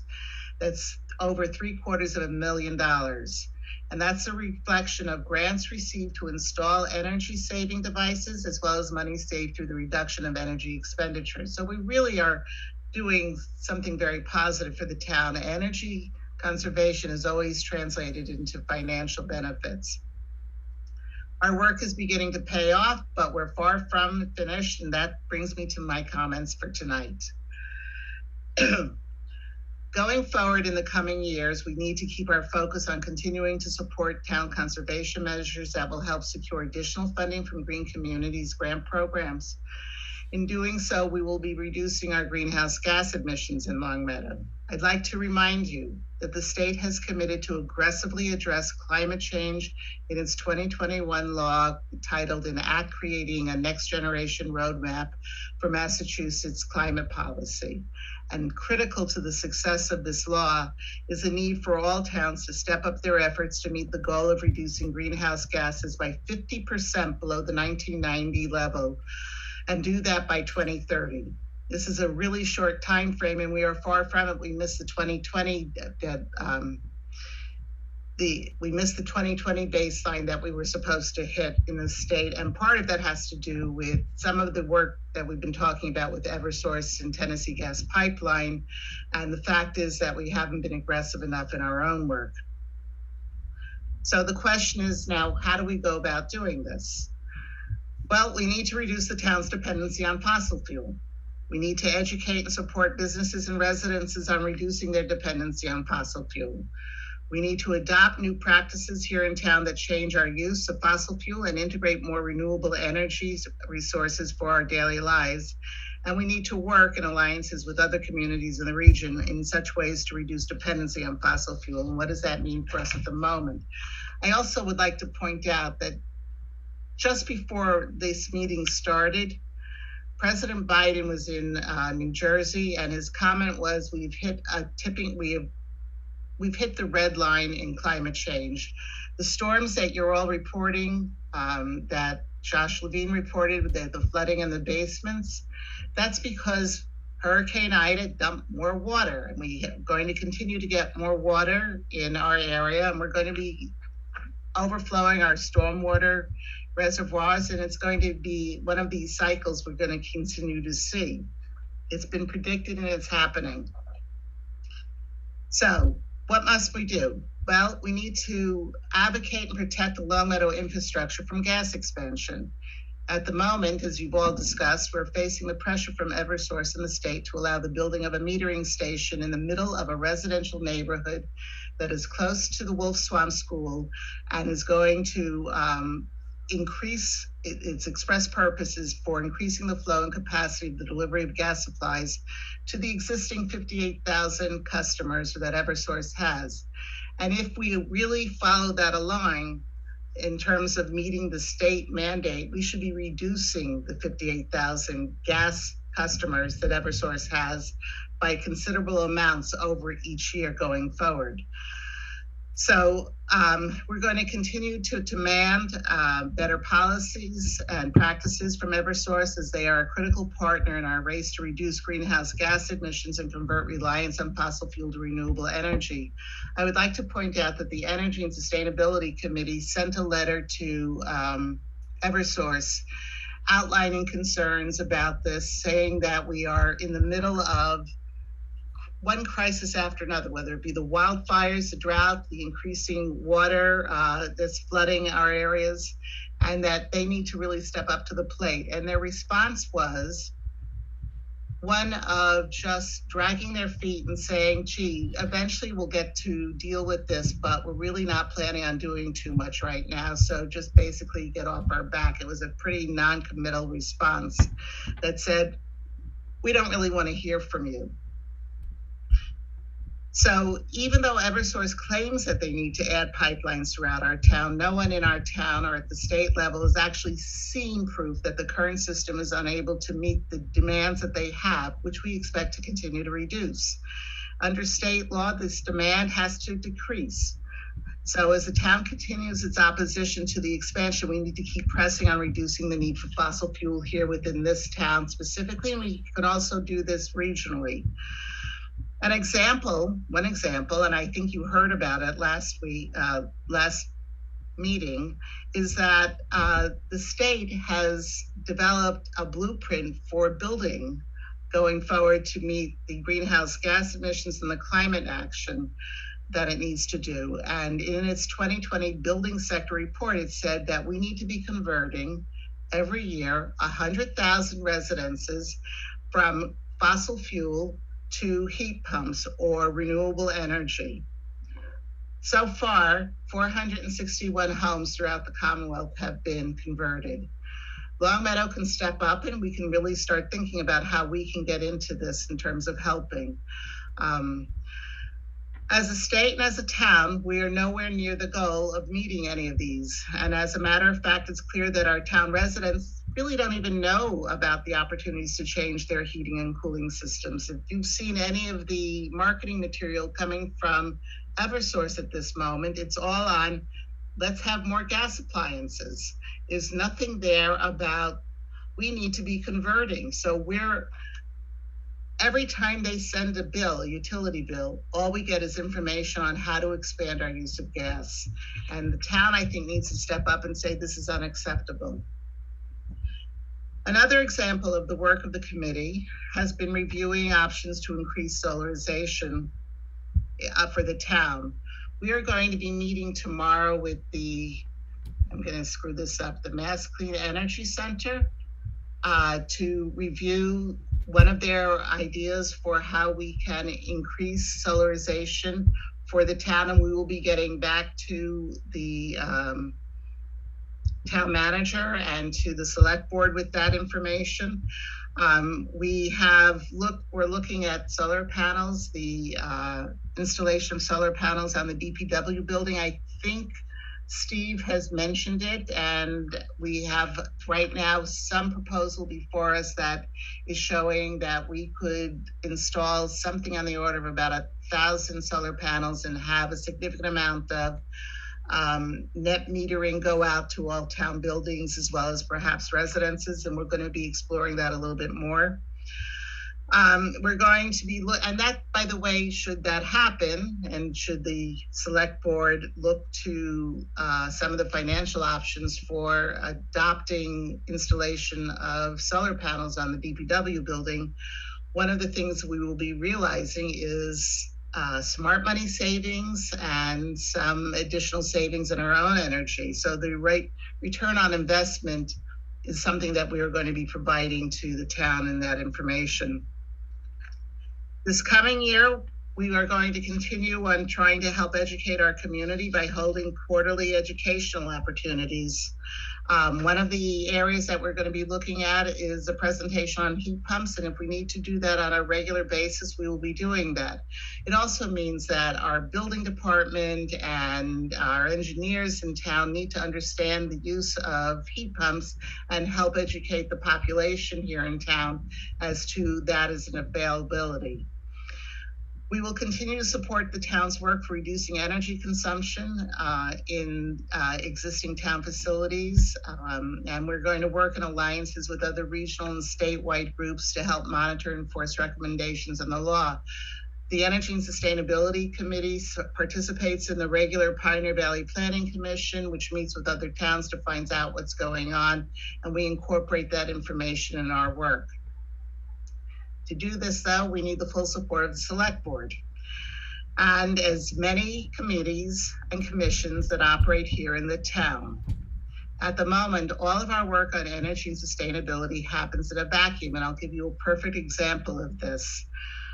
There is a proposal right now that was funded by a study that was funded by the CPC to look at the introduction of a skate park here in town. There's whether or not that happens, I don't know. And that's something that will come before the town meeting. But in looking at the introduction of a skate park, in addition to the general liability issues and where you're going to build it, we need to put a climate change lens on such proposals as this. And to do that, we need to make sure that every entity in town is operating with a climate change lens. And so, for example, building a skate park means a lot of cement, a lot of asphalt, a lot of lighting, and it automatically takes away green space, which is a carbon sink that we need to continue to have. I won't get into all the particulars. You've all heard to all sorts of residents' concerns about putting a skate park in, but I think adding the climate change lens to such an activity is an important thing to do. I'm pleased to say, by the way, that we have a tremendous ally in Lynn, our town manager, and the work that she's been doing, and she's always been receptive to anything the committee has brought to her attention. And I really treasure that relationship, and I look forward to it continuing. However, this brings me to my recommendations. So the first one is to adopt a town-wide resolution that places climate change as a central operating principle so that all planning and policy decisions, whether it be paving the streets, stormwater development, conservation, whatever's going on, takes climate change into account and uses a climate change lens to make those decisions. We're proposing to submit a resolution for the town's consideration at the fall meeting that will direct the town to consider climate change in all its decisions and planning processes. And we're going to be asking that the town manager help ensure full coordination and cooperation between and among all duly constituted town committees and commissions, taking action to prepare for the impacts of a changing climate, reducing greenhouse gas emissions, and developing and implementing a comprehensive climate action plan with the goal of making Longmeadow a truly sustainable community. It's all joined at the same hip. It's not just energy conservation, it's sustainability, it's water resources, it's how we use our green space, it's how we recreate our stormwater drains, it's what we use to pave over any of our areas, it's how we create and reduce heat islands in our parking lots. All of this has to happen with a climate change lens. So I have attached a copy of the resolution that we are going to be proposing to my remarks, and you have that, and it will be, I'm sure, discussed. We're also going to recommend that the Select Board support the development of a comprehensive sustainable action plan that will help guide Longmeadow in all planning and decision-making going forward. And when I say that, I don't mean it should create a sustainable, a plan for sustainability and then put it on the shelf and just leave it there, but that it helps really guide all decision-making so that if we're going to be redoing buildings, like the schools or anything else, we automatically start including the best technology and the best information we have around creating smart, better energy conservation, sustainable buildings. The two that have just been built, the Adult Center and the DPW, were built, and it's an afterthought that we're putting on solar panels or doing anything about renewability on those. And that shouldn't happen in the 21st century. It should have been built in from the very beginning. This plan will provide a central place for all relevant information to help guide our town's planning and decision-making. And I'm hoping that we would create a subcommittee that would have representation from all appropriate entities to create the sustainability plan. One of the examples out there is Lexington, Massachusetts, and they have done a phenomenal job and have a lot of good ideas. And by the way, the climate change resolution that we're proposing is an adaptation of what they adopted, believe it was 4 or 5 years ago, and it's been helping be a guiding principle for making decisions in the town. Lastly, I get to the Eversource and TGP metering station. And one of the things that we have been following at the Energy and Sustainability is the possibility that we're going to be getting a metering station in the middle of a residential area. And even though we have bylaws in the planning, in the zoning that require permitting and design construction, who knows what Eversource will be able to accomplish with Tennessee Gas Pipeline. So we need to be prepared for that. And one of the ways that we would like to prepare for the possibility of the implementation of more pipeline is by the monitoring of our air quality. One of the bylaws that we adopted, I believe it was 2 years ago now, requires that any facility that is built has to provide air quality monitoring. But if we don't have a baseline, we don't know what it is that we're getting above it. And so last year in December, the Energy and Sustainability Committee commissioned an air quality assessment to determine sources of leaks and problems that we might have and where they are. And the recommendation from that consultant was that there be quarterly assessments done. And so I would like to propose that the Energy and Sustainability Committee pay for the next quarter, which would be in December, and then ask the Select Board to recommend the payment for the rest of the year. That would be 3 more. It's $1,000 per assessment, and it provides us with a good baseline of information. So if we end up in a situation where we need to hold any facility accountable, we at least know what we're measuring it against. I think I got it all in. I know you've had a marathon meeting and there's been a lot of information that's been covered. So I guess any questions? Does anybody have questions for Andrea? Steve Morantz. Not so much questions, because I think I understood everything Andrew said. Just a couple comments about what was presented. And we'll start at the end. With the air quality monitoring, the Sustainability and Energy Committee has a whopping budget of $2,000. So last year they spent half their budget on this air monitoring consultant who came up with some, his data will stand up in any court of law. So again, the committee wants to spend half of its budget in December, and then we'll come back to the Select Board for the 3 quarters that won't be done unless it's funded in 2022. And that proposal I will, or Andrew will make to the board shortly. Number 1. Going backwards in terms of, this is the Warren article that the committee wants to put forward about everything the town does really needs to be done through a climate change lens. What Andrew was talking about, as far as I can understand, in terms of the committee that would be formed to create a sustainability plan for the town, it's part of that. It would be part of that warrant article. That warrant article passes, by definition, the town would form this committee to actually have a sustainability plan. And as Andrea mentioned, I would encourage anyone who's listening to this to really go to the Lexington Town website and see what their plan has done. And actually, they actually passed this town warrant article in 2013. So it's been a fairly big guiding light for them for a while. And then lastly, in terms of potential warrant articles, the Clean Energy Extension Center, which is part of the state, and they're housed out of Amherst, on Thursday night, not tomorrow night, as Andrew said, but Thursday night, they're presenting to the Sustainability Committee. I would again encourage anyone to tune into that.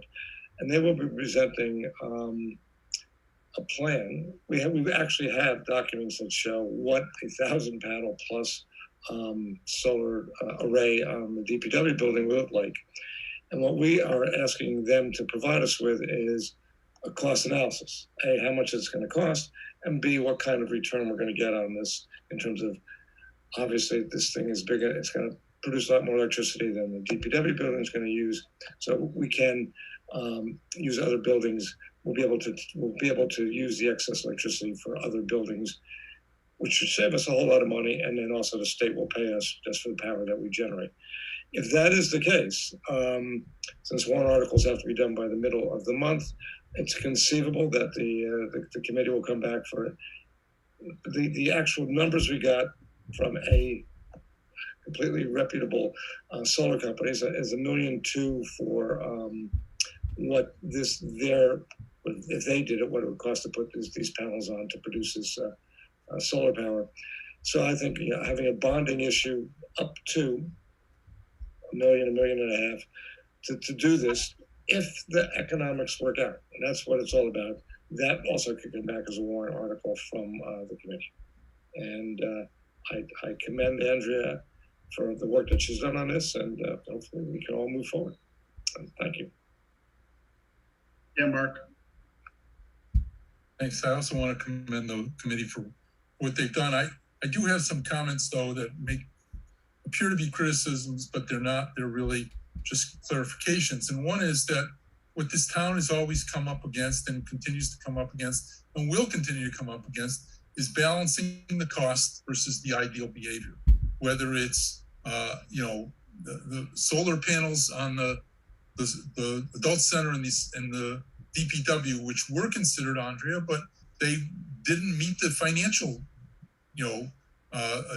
evaluation. I think that's a real consideration. We are at a tax crisis. We can't continue to spend, and we can't even continue to exempt things from what's going on. People are running into issues with taxes. So I think that all of this needs to be looked at, with this, if you will, this ideal versus practicality. Let's do what we can. The other thing is, I just like to point out that there needs to be a true basis in technology. You talked about heat pumps. Why aren't we putting heat pumps in? People who really understand heat pumps, I'm a chemical engineer, I really understand heat pumps, understand that as the climate gets hotter, heat pumps don't work. Okay, as climate gets colder, heat pumps don't work. You can't extract, cool out of a temperature when the surrounding air is 104 degrees. So heat pumps work really well in temperate climates. They work very poorly, and that's why you don't see them in the desert, because they won't provide cooling when the temperature gets above 95 degrees. So we need to understand the technology that we're asking people to implement, and not just say things like heat pumps are good, therefore every building, every house needs to put in heat pumps. It's coming to the point where Massachusetts may no longer have the climate for heat pumps. I would like to think it does. It certainly did 15 years ago when heat pumps were hot. But people who had heat pumps were finding out that when the temperature was 102 and 104, they couldn't cool their houses. And they're going to find out if it gets cold, they can't heat their houses. So I just want to point out that we do need this dose of updating our technology and our technology understanding as we move forward. I think the concept of sustainability is great. We ought to do things with an eye toward sustainability. but we cannot get over the fact that we still have to ask our 15,000 residents or 5,000 homeowners to pay for it. And whether it's, and that's why I would continue to encourage you to go after the projects like we have, which save money by spending a little bit now, save a lot more in the end, because those are the kinds of things that we can truly drive our residents to support because it ends up, I truly believe that $700,000+ is true savings. Without that, our tax rate would be much higher. So that's where I think we ought to go. I want to make sure we go after and maintain the technical base for this stuff, but we do watch out for the economics. Can I respond to? So I appreciate that, Mark. And I should tell you that when we lived in Columbia, Maryland, we had a heat pump, and that was, well, we moved here in the end of '88. So assume that it was in the 80s. And I agree with you that that technology was not fabulous then.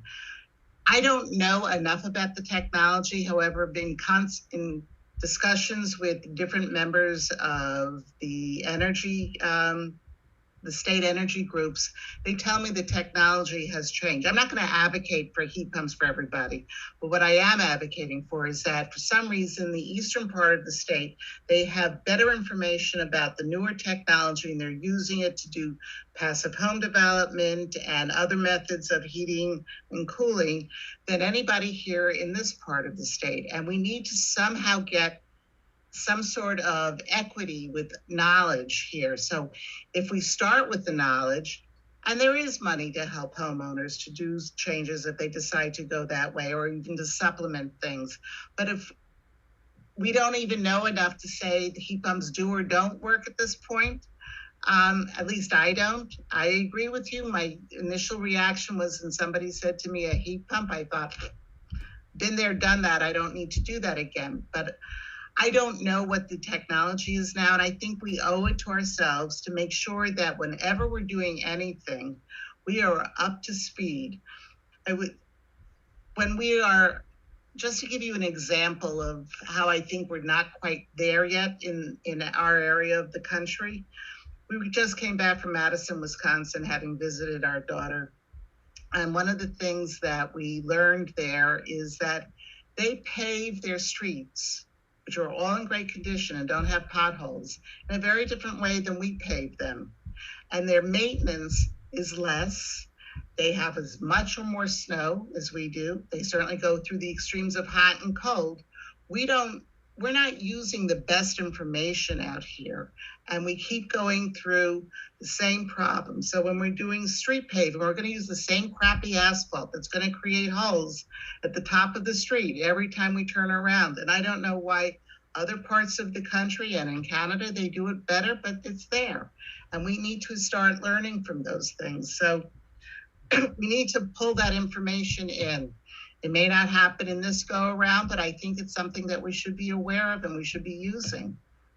I guess that's my response to some of that. You're right, we don't have enough information for certain things. We are going to continue to look at the low-hanging fruit, no question about it. We want to help save money, but I think we also need to start expanding our horizon because we don't have much time to lose. Actually, we have no time to lose with the climate change. We're all inundated with it. Any other questions for Andrea? So Andrea, what can we do?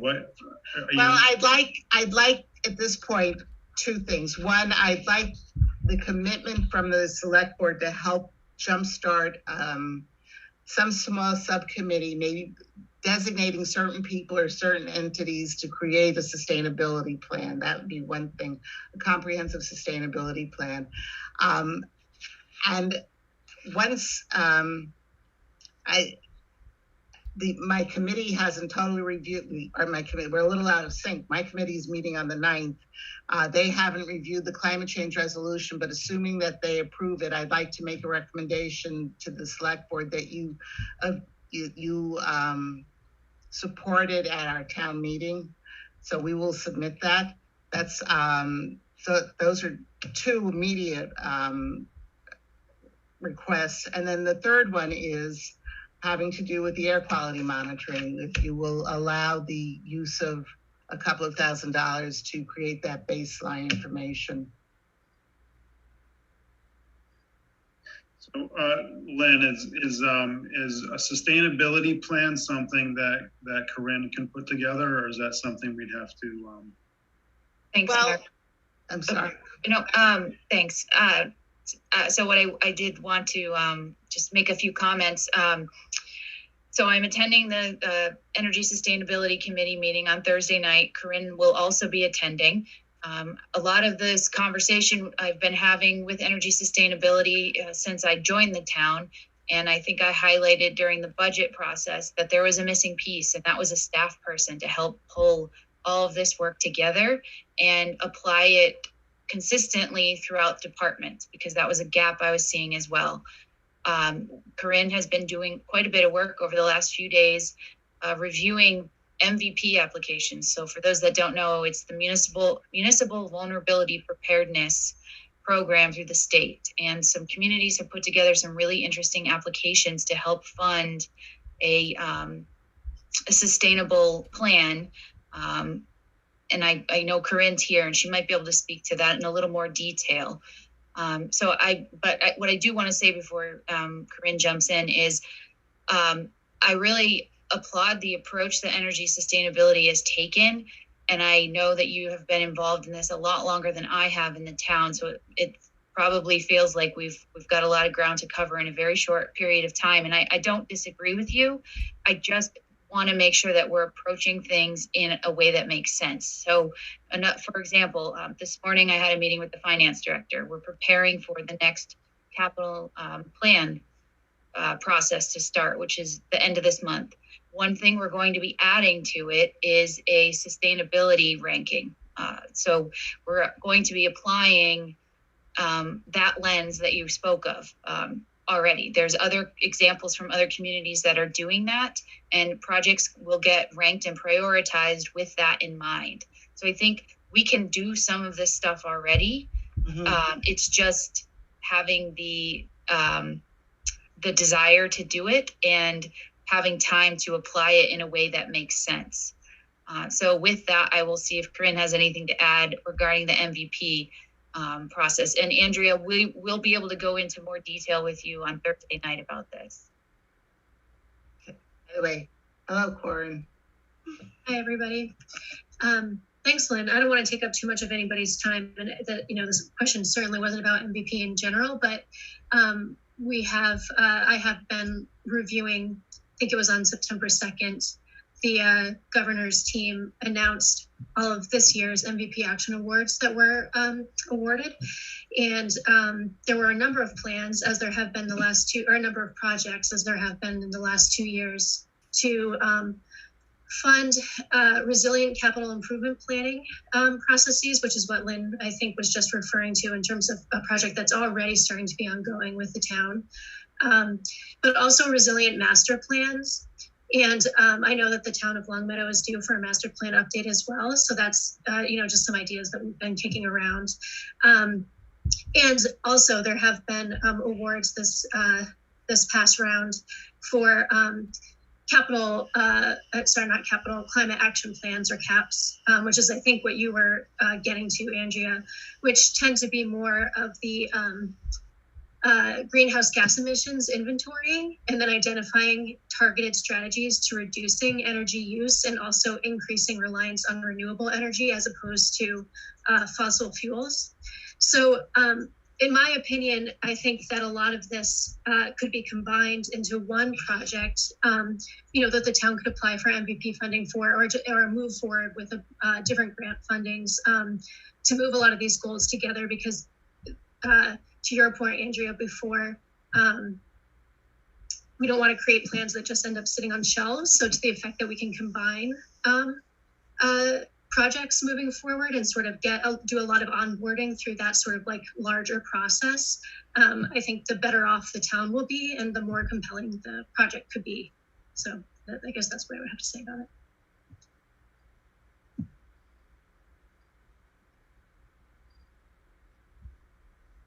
All right, anything else for Andrea?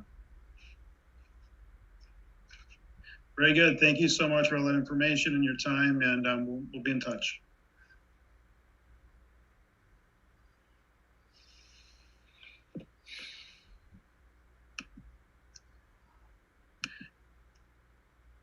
Okay.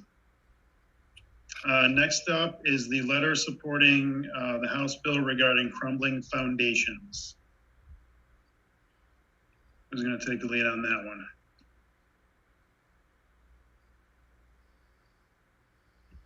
Did somebody submit a letter? Yep, I am moving in Russ DePere, and Representative Ash is also with us.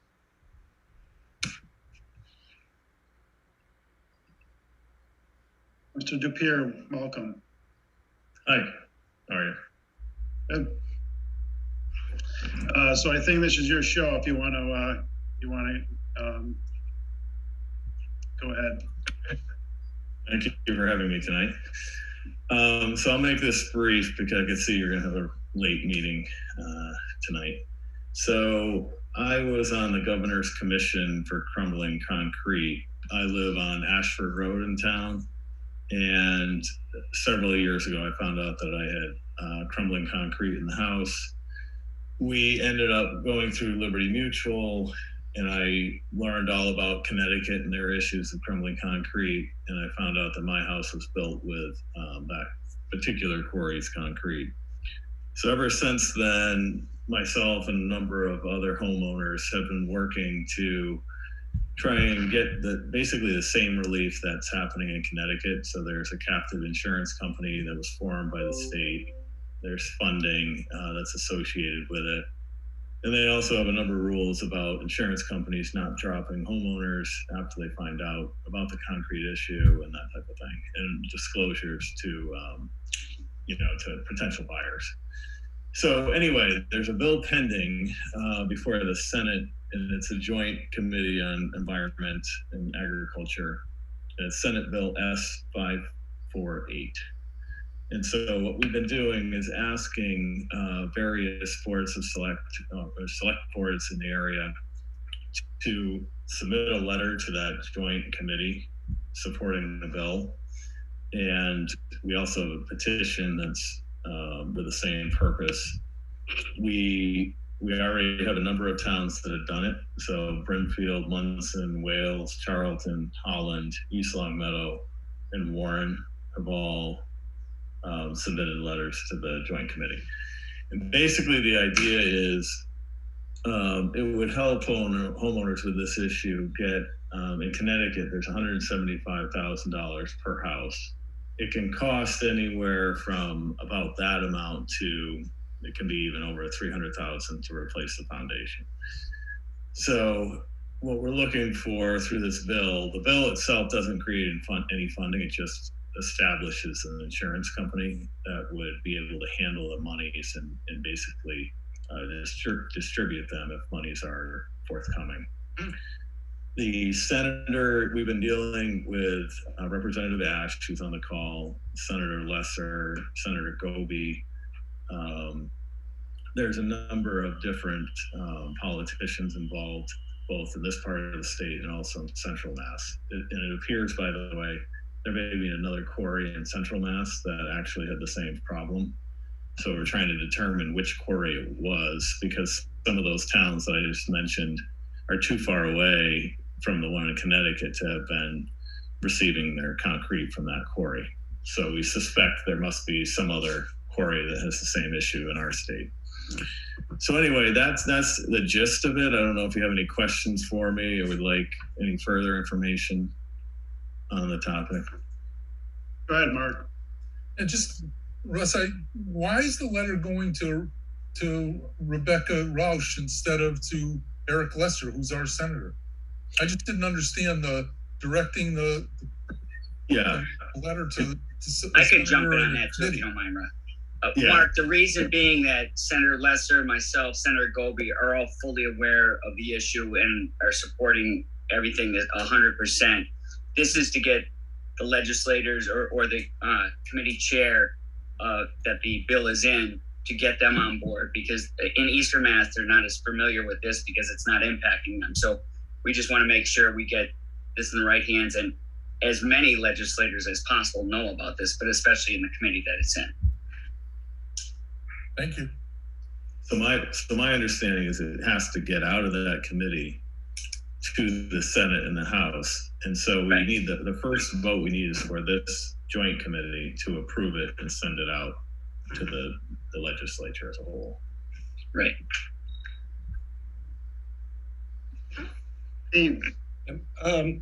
Does this bill, well, it sounds like it sets up the potentiality for having money come through this insurance folks. Does it mandate any testing? Yes, it mandates quarry testing to make sure quarries are tested to make sure that this doesn't go out for more foundations throughout the Commonwealth, so we don't have this problem in the future, and hopefully we can stop it here. Does it mandate testing on folks' foundations in any way, shape, or form? No, this particular bill doesn't. Okay. No, actually, I think that's good. I think testing the quarries is excellent. Thank you. Thanks. This is Josh. I agree. I didn't realize we could test the quarries. That makes sense to look for the pyrite. Just for my information, is there already some sort of program for people to test their foundations when they're either home? Yeah, before COVID hit, we set up, and I think there's $50,000 in the budget, and people could apply to that to get their home tested. Okay. And the problem is a lot of people haven't tested because they're afraid of what might happen, and if they'll be like, Russ unfortunately was stuck with the bill himself.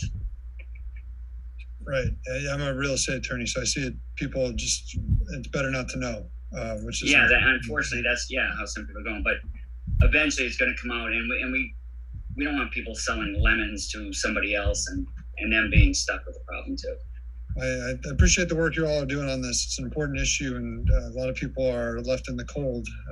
Another example, Western Mass, maybe getting passed over a little bit. So glad you're. Yeah, that's why Russ and others are really trying to push this, and I just got to compliment him having gone through it. It could have been easy just to wipe his hands and say, "I just want to get me some money or leave me alone," but it's so important to make sure that other people really understand how important this is, and it's not just the people's home that it impacts the entire neighborhood. If you don't do anything about it, or people let it go to the bank, property values go down. So we want to stay ahead of this as much as possible. Absolutely. And the builder that built my house in town, he built a lot of houses in Longmeadow. And I've looked at some of them at the request of the homeowners, and they definitely have the same problem I have. But they've also said they're not going to test because they don't want to. There really isn't any incentive to test right now. That's the problem. So what's happening is people don't want to test because they're afraid of what the results might show. And they also know, like I did, once you test and the bank says, well, now your house isn't worth anything and I'm not going to loan you money to fix it. That's what happened to us. So there's a huge disincentive to test. That said, a lot of people are using that program and testing right now, but not nearly as many as you think. I mean, there's confirmed cases in our town, and what happened in most of those is they sold for like half price and just moved on. They kind of gave up. Somebody on Pinewood Hills that I was in contact with, that's exactly what he did. Mark? Is that Tom? I had a question for Representative Ash. So the 175K figure, is that have to do with the average cost of, having a basement replaced? What's that based on? And what if? Yeah, I believe that was the figure Connecticut used, and I'm guessing they came up with the average of all the homes in there and tried to be as fair as possible. You can't, make everyone whole, but if you can make them as close to whole as possible. And I don't know if that would be the number we'd use. I'm sure it would depend on how many homes, are impacted and where those values are. Mm-hmm. So it could be prorated based, because some homes might be affected that are only worth 175. Exactly. So, right. And it's not going to be set up to pay more than anybody's home is worth. Okay, great. Yeah, I imagine that. Okay. Thanks. Any other questions for Russ or for Rep Ash? So I'd be looking for a motion in favor of sending this letter to Senator Roush. So moved. Second. And I think representative, there's one to the representative, too. I can't remember that person's name, but. Oh, I see it. Representative Dykema? Yeah. Dykema. Dykema, thank you. Any other discussion? Mike, can you call the roll call, please? Mr. Strange, Yes. Mr. Morantz, Yes. Mr. Levine, Yes. Mr. Gold, Yes. Mr. Lakusa. Yes. Thanks, guys. Thank you. Really And Have a Mr. good Chair, night. watching you tonight really makes me miss being on the select board. Get out of here. Have a good night. Thanks. Good night. Okay, next up, treasurer's cash handling and turnover policy. Is our treasurer in attendance? She is. I'm moving Erica Brunell in now.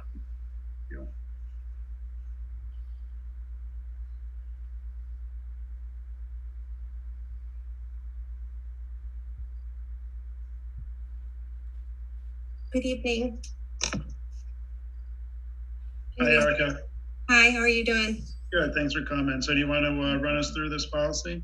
Yeah, so there was a policy that was approved by the board back in 2010, and coming to Long Meadow, I was trying to find some efficiencies in the department and across some of the other departments. And this is one of the areas where I feel like there definitely could be some improvements. There's some strong guidelines for cash handling, but there's a lot of gaps in turnovers.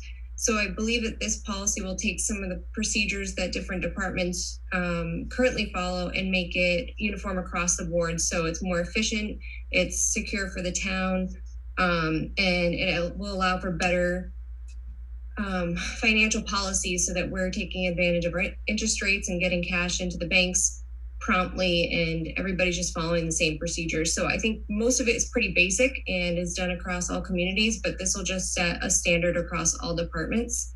I have passed this by all the department heads and taken the opportunity to answer any questions they have. And I think it's, like I said, it's pretty standard, so it didn't come to a shock to any of them. And the finance director is going to bring it to the finance committee tomorrow at their meeting, just so that they can review it. But I don't foresee any issues, but I'm definitely open to any feedback that you guys have. So is this the revised policy? Yes. Can you just highlight for us the provisions that were changed? So some of the key ones were having turnovers in by 12 or 1 p.m. I think I put 1 p.m. daily so that we have a chance to get the money to the bank. Right now, turnovers are coming in at all hours of the day, so it doesn't necessarily get to the bank the same day, which affects interest rates and the money that the town can be earning. Also making sure that turnovers are done weekly rather than monthly. There's turnovers coming months or 2 months later, so that also affects the interest rates and hinders the town's financial policies. But that making sure that we're checking cash for fraudulent currency, just the very basic stuff. I'm trying to think of some of the other things that changed. Consistency among the turnovers, what the turnover should look like, making sure that the department head is signing them so that they know what's coming from the department and being turned over. Just the accountability and security of it.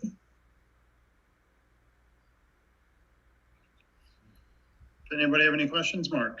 Yeah, Erica, if I look back at the audit findings over the last 5-8 years, many, if not most of the discrepancies or the practices that have required us to implement changes have been in the school department. Is this being implemented through the school department as well? And how is that being achieved, particularly the areas related to the timely handling of cash? I speak in terms of things like, hopefully we'll get back to gate receipts for football games or things like that. Those have always been our weak spots. So what have you done to get the school committee on board, and how is that going to be implemented? So the school is one of the areas that they do have the ability to manage their own bank accounts. It's my hope that this policy will be approved by the board, so it's something that every department in town has to follow. I think that's the key there, is it needs to be consistent among all departments so that we do have this expectation and guideline for all departments to follow. Just having a procedure isn't efficient enough so that all departments are following it, but I think this will definitely lead us there.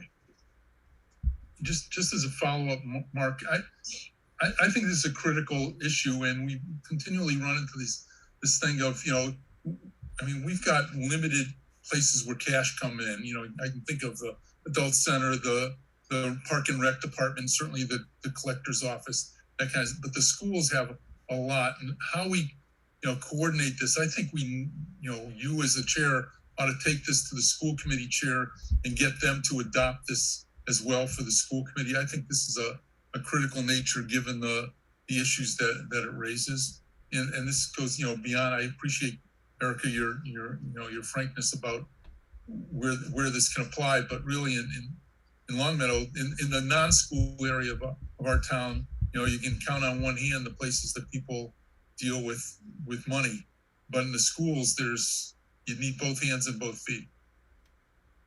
True, and not to disagree with you, but it's not just cash that comes across. There's a lot of departments that do receive check, whether it be from vendors or elsewhere, and making sure that those checks come to our department timely is very important as well. But absolutely, the cash is huge. Point well taken. Thank you. How you doing? Yeah, I had a question. Just, it doesn't mention anywhere in this document about police escorts. Is there ever any situations where you would recommend having a police escort, like if people are going to make a deposit or if they're closing out, large collections from like a sports event or something like that? So if it's not in there, I do need to double check that, because I'm pretty sure it's in there that anything over $4,000 needs a police escort, because we have run into that. We do get very large sums of cash. I'm looking right at it. Yeah, it's in there, Tom. No worries. I'm sorry. No problem at all. Yeah, because I was saying, $4,000 bank deposit, but I didn't read the beginning.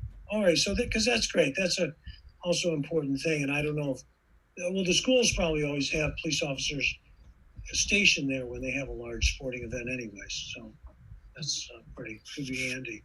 But I hope that they will follow this policy. It looks very thorough. Thank you. Thank you.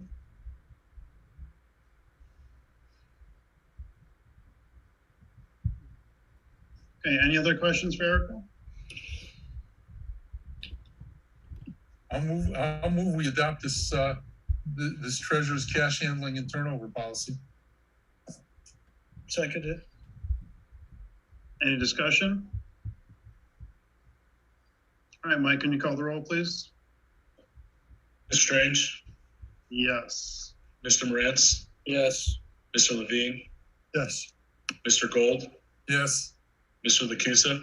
Yes. Very good. Thank you so much, Erica. Thank you very much. Have a great night, everyone. All right, next up is the charter review update.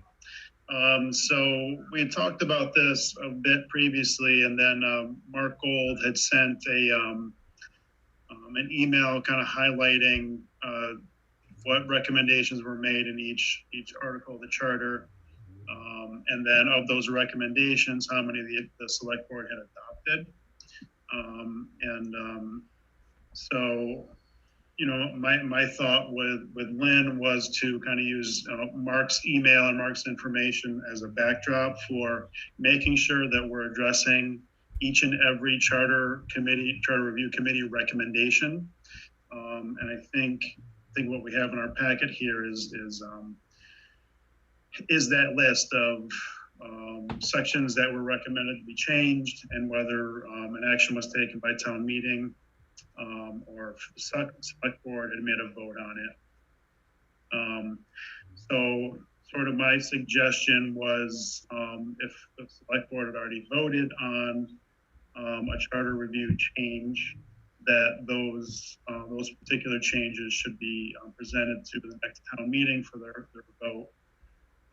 And any recommended changes that have not been acted upon, which looks like just a couple, that we, the select board, take a look at it and vote either up or down, and so we can put that to bed, and if necessary and if appropriate, we can get it on the next town meeting warrant. So, Mark, I don't know if you wanted to add anything to that. No, not at all. My only addition would be had been in the past some debate of, just because the Charter Review Committee made a recommendation, do we want to make the change? And I'll give specifically that, at the time, Peter Landon, who was on the audit committee, had some concerns about, and I'd say objections even, about the recommendations of the Charter Review Committee. And some of his recommendations or his objections were potentially valid, and some were potentially less valid. And so the question is, I don't think that we ought to just say, well, whatever they recommended, fine, let's take to the town meeting. I think we ought to put our lens of our eyes to some of these to see what we want to do, particularly when it comes down to the things like capital planning and budget preparation. They talked about changing the process by which budgets are prepared, reviewed, and approved, and that's all in their recommendations, and nothing's been done. And rather than just say, let's go the route of the Charter Review Committee, is it something we want to do differently? Again, the second one is the capital planning. It was significant changes recommended to the capital planning process. Sure. Yeah, and I think we should look at all these. And we're a five-member board, and I think we should vote on whether or not we want to accept those changes and push them towards the town meeting. I think the Charter Review Committee has earned that honor of us to take a look at it and vote it up or down. So Lynn, for the recommendations that have already been voted upon by the select board, do we need to do anything? Do anything else in order for it to appear on the fall town meeting warrant? Don't believe you do, other than direct Mike and I to make sure that we include it in that draft warrant that you review on the 20th. Okay. Just so I'm clear, sorry, I don't mean to interrupt you. Just so I'm clear, does that include all of the ones that were voted on February 3rd, 2020, and then all of the ones that say postponed from 10/27/20 warrant? So were the ones that were postponed from the fall 2020 warrant, were those already voted upon and approved by the select board? Are we assuming so? That is a good question. I don't know that for sure. Yeah, Mark, I just know that last year, I did my best to make sure that we had voted on everything. And the only things that I recall us not being able to approve was the ones about the school and school superintendent. And, the school department had a lot going on with COVID and trying to figure out how to meet the needs of students and teachers and everything. And so, it just didn't make sense to push them to make their own decision on it, to have their own discussion on it, and then forward recommendations to the select board. But I thought we had discussed everything all different ways and voted on it. Maybe it didn't all get to town meeting because of COVID, but I would be surprised if there was something that we didn't talk about. And so I don't know what would be missing. I don't think we spoke about the capital planning committee or the budget process at all. That was totally punted by, deferred. And that was the biggest changes they recommended is if you will, the circuitous route that the budget goes from the town manager all the way to the town meeting. They moved and removed and altered whole sections of the system. But why would we avoid voting on that? That doesn't make sense to me. We just never got to it. I don't think we avoided it. It was just, we were working on priorities of what I'll call administrative changes first, and then kind of non-controversial changes second. and then some of these others that were third. And like I said, some of them we ran into people like, and this is not to diminish Mr. Landon's comments, but he said, don't make the changes. We want to take another look. Was he right, or was the Charter Review Committee right? Yeah, I just know that, with Paul Pastursik and Lynn, I kept, going over this. Like, do we have everything covered? Do we have everything covered? Fine. Just, find, all I can say, and this isn't a challenge, Tom, but find the minutes. I went through I couldn't find it in any of the minutes that any of it was discussed. So I'm presuming that it wasn't discussed because I was trying to keep track of it in a separate folder of what was reviewed. That's why I found it fairly straightforward to pull together this summary, because I could pull it all out of one place. Okay, well, it may have been discussed. I don't know. Maybe like I said, maybe I was absent that day, but I just couldn't find it. So if it was discussed, if it was voted on, let's find it in some minutes somewhere and move on. Yeah, I guess that would be my recommendation to Lynn, is if we could just go through one more time and make sure, and Mike, yeah. I think the only ones that are questionable at this point are the ones on the list that were attached to the agenda that say postponed from 10/27/20 warrant. Those ones I don't know if you had discussed prior to wanting to include them on the fall town meeting warrant, or if you were going to discuss them in tandem with putting them on the warrant. That's what I don't remember. So I'll have to go back and look at your minutes from last fall. I think we were all anticipating that we would be in a different climate to hold town meeting and be able to have a longer warrant.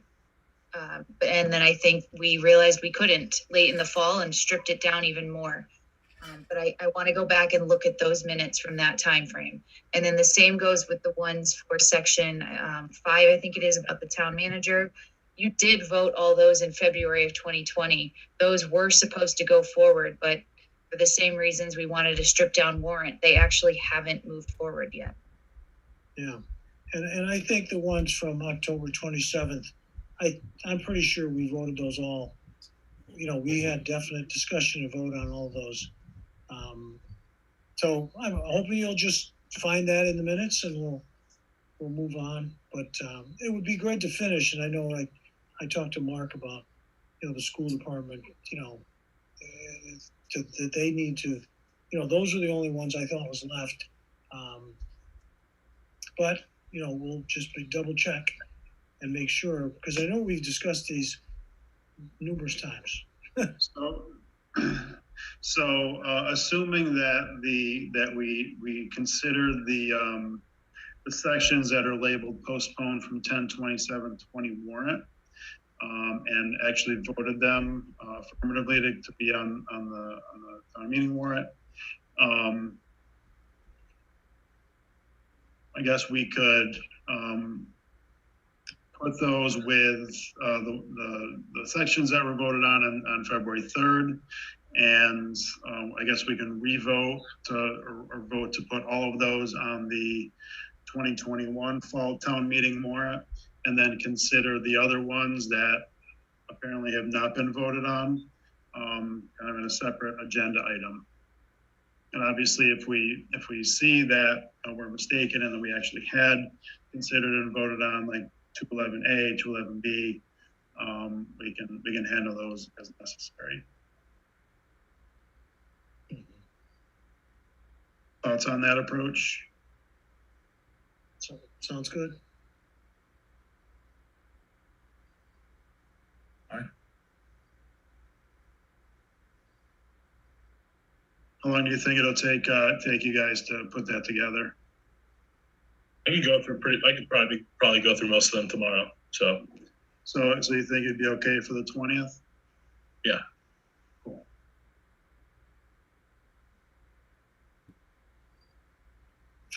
Okay. So I guess I'm looking for a motion to table this. So moved. Second. Any further discussion? Mike, call the roll, please. Mr. Strange? Yes.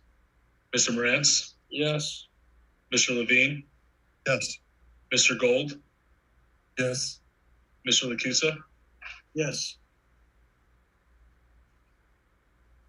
Okay, thanks, everyone. Next item on the next item on the agenda is Josh Levine's block party request. What do we got here, Mike? All right, so I have down that Raymond Keene of 109 Ellington Street has applied to the select board to hold a block party on this Saturday, 9/11/21, with a rain date of 9/12/2021 from 4 p.m. to 10 p.m. on Ellington Street. And I believe that the police department recommended, based on the time frame of it going into nighttime in the darkness, that reflectors be put onto the barriers that border the street. So they're going to coordinate with the police department and the DPW to arrange those. I'll move we approve the block party request for Ellington Street on September 11th with a rain date of September 12th. We got a second? A second. Any discussion? I will note that I live on Farmington, not Ellington, and I will go to block party if I'm invited. I stand corrected. Mike, can you call the roll, please? Mr. Strange? Yes. Mr. Moretz? Yes. Mr. Levine? Yes. Mr. Gold? Yes. Mr. Lakusa? Yes.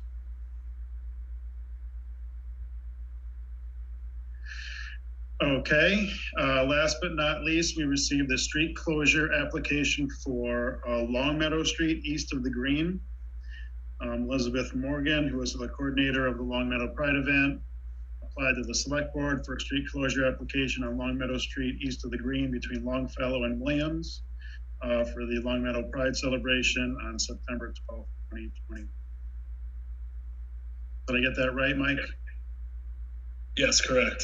I'll move we approve the street closure request for September 12th, 2021 for Long Meadow Street east of the Green with a rain date of September 19th.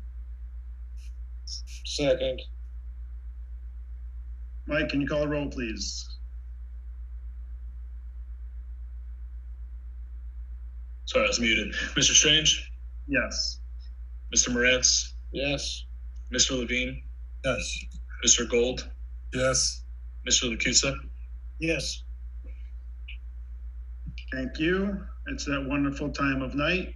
Looking for a motion to adjourn. So moved. Second. Michael, call the roll, please. Mr. Strange? Yes. Mr. Moretz? Yes. Mr. Levine? Mr. Gold? Yes. Mr. Lakusa? Yes. Thanks all, and thank you everybody for watching. We'll see you in a couple weeks. Have a good night. Beard's looking good, Mark. Thanks, buddy.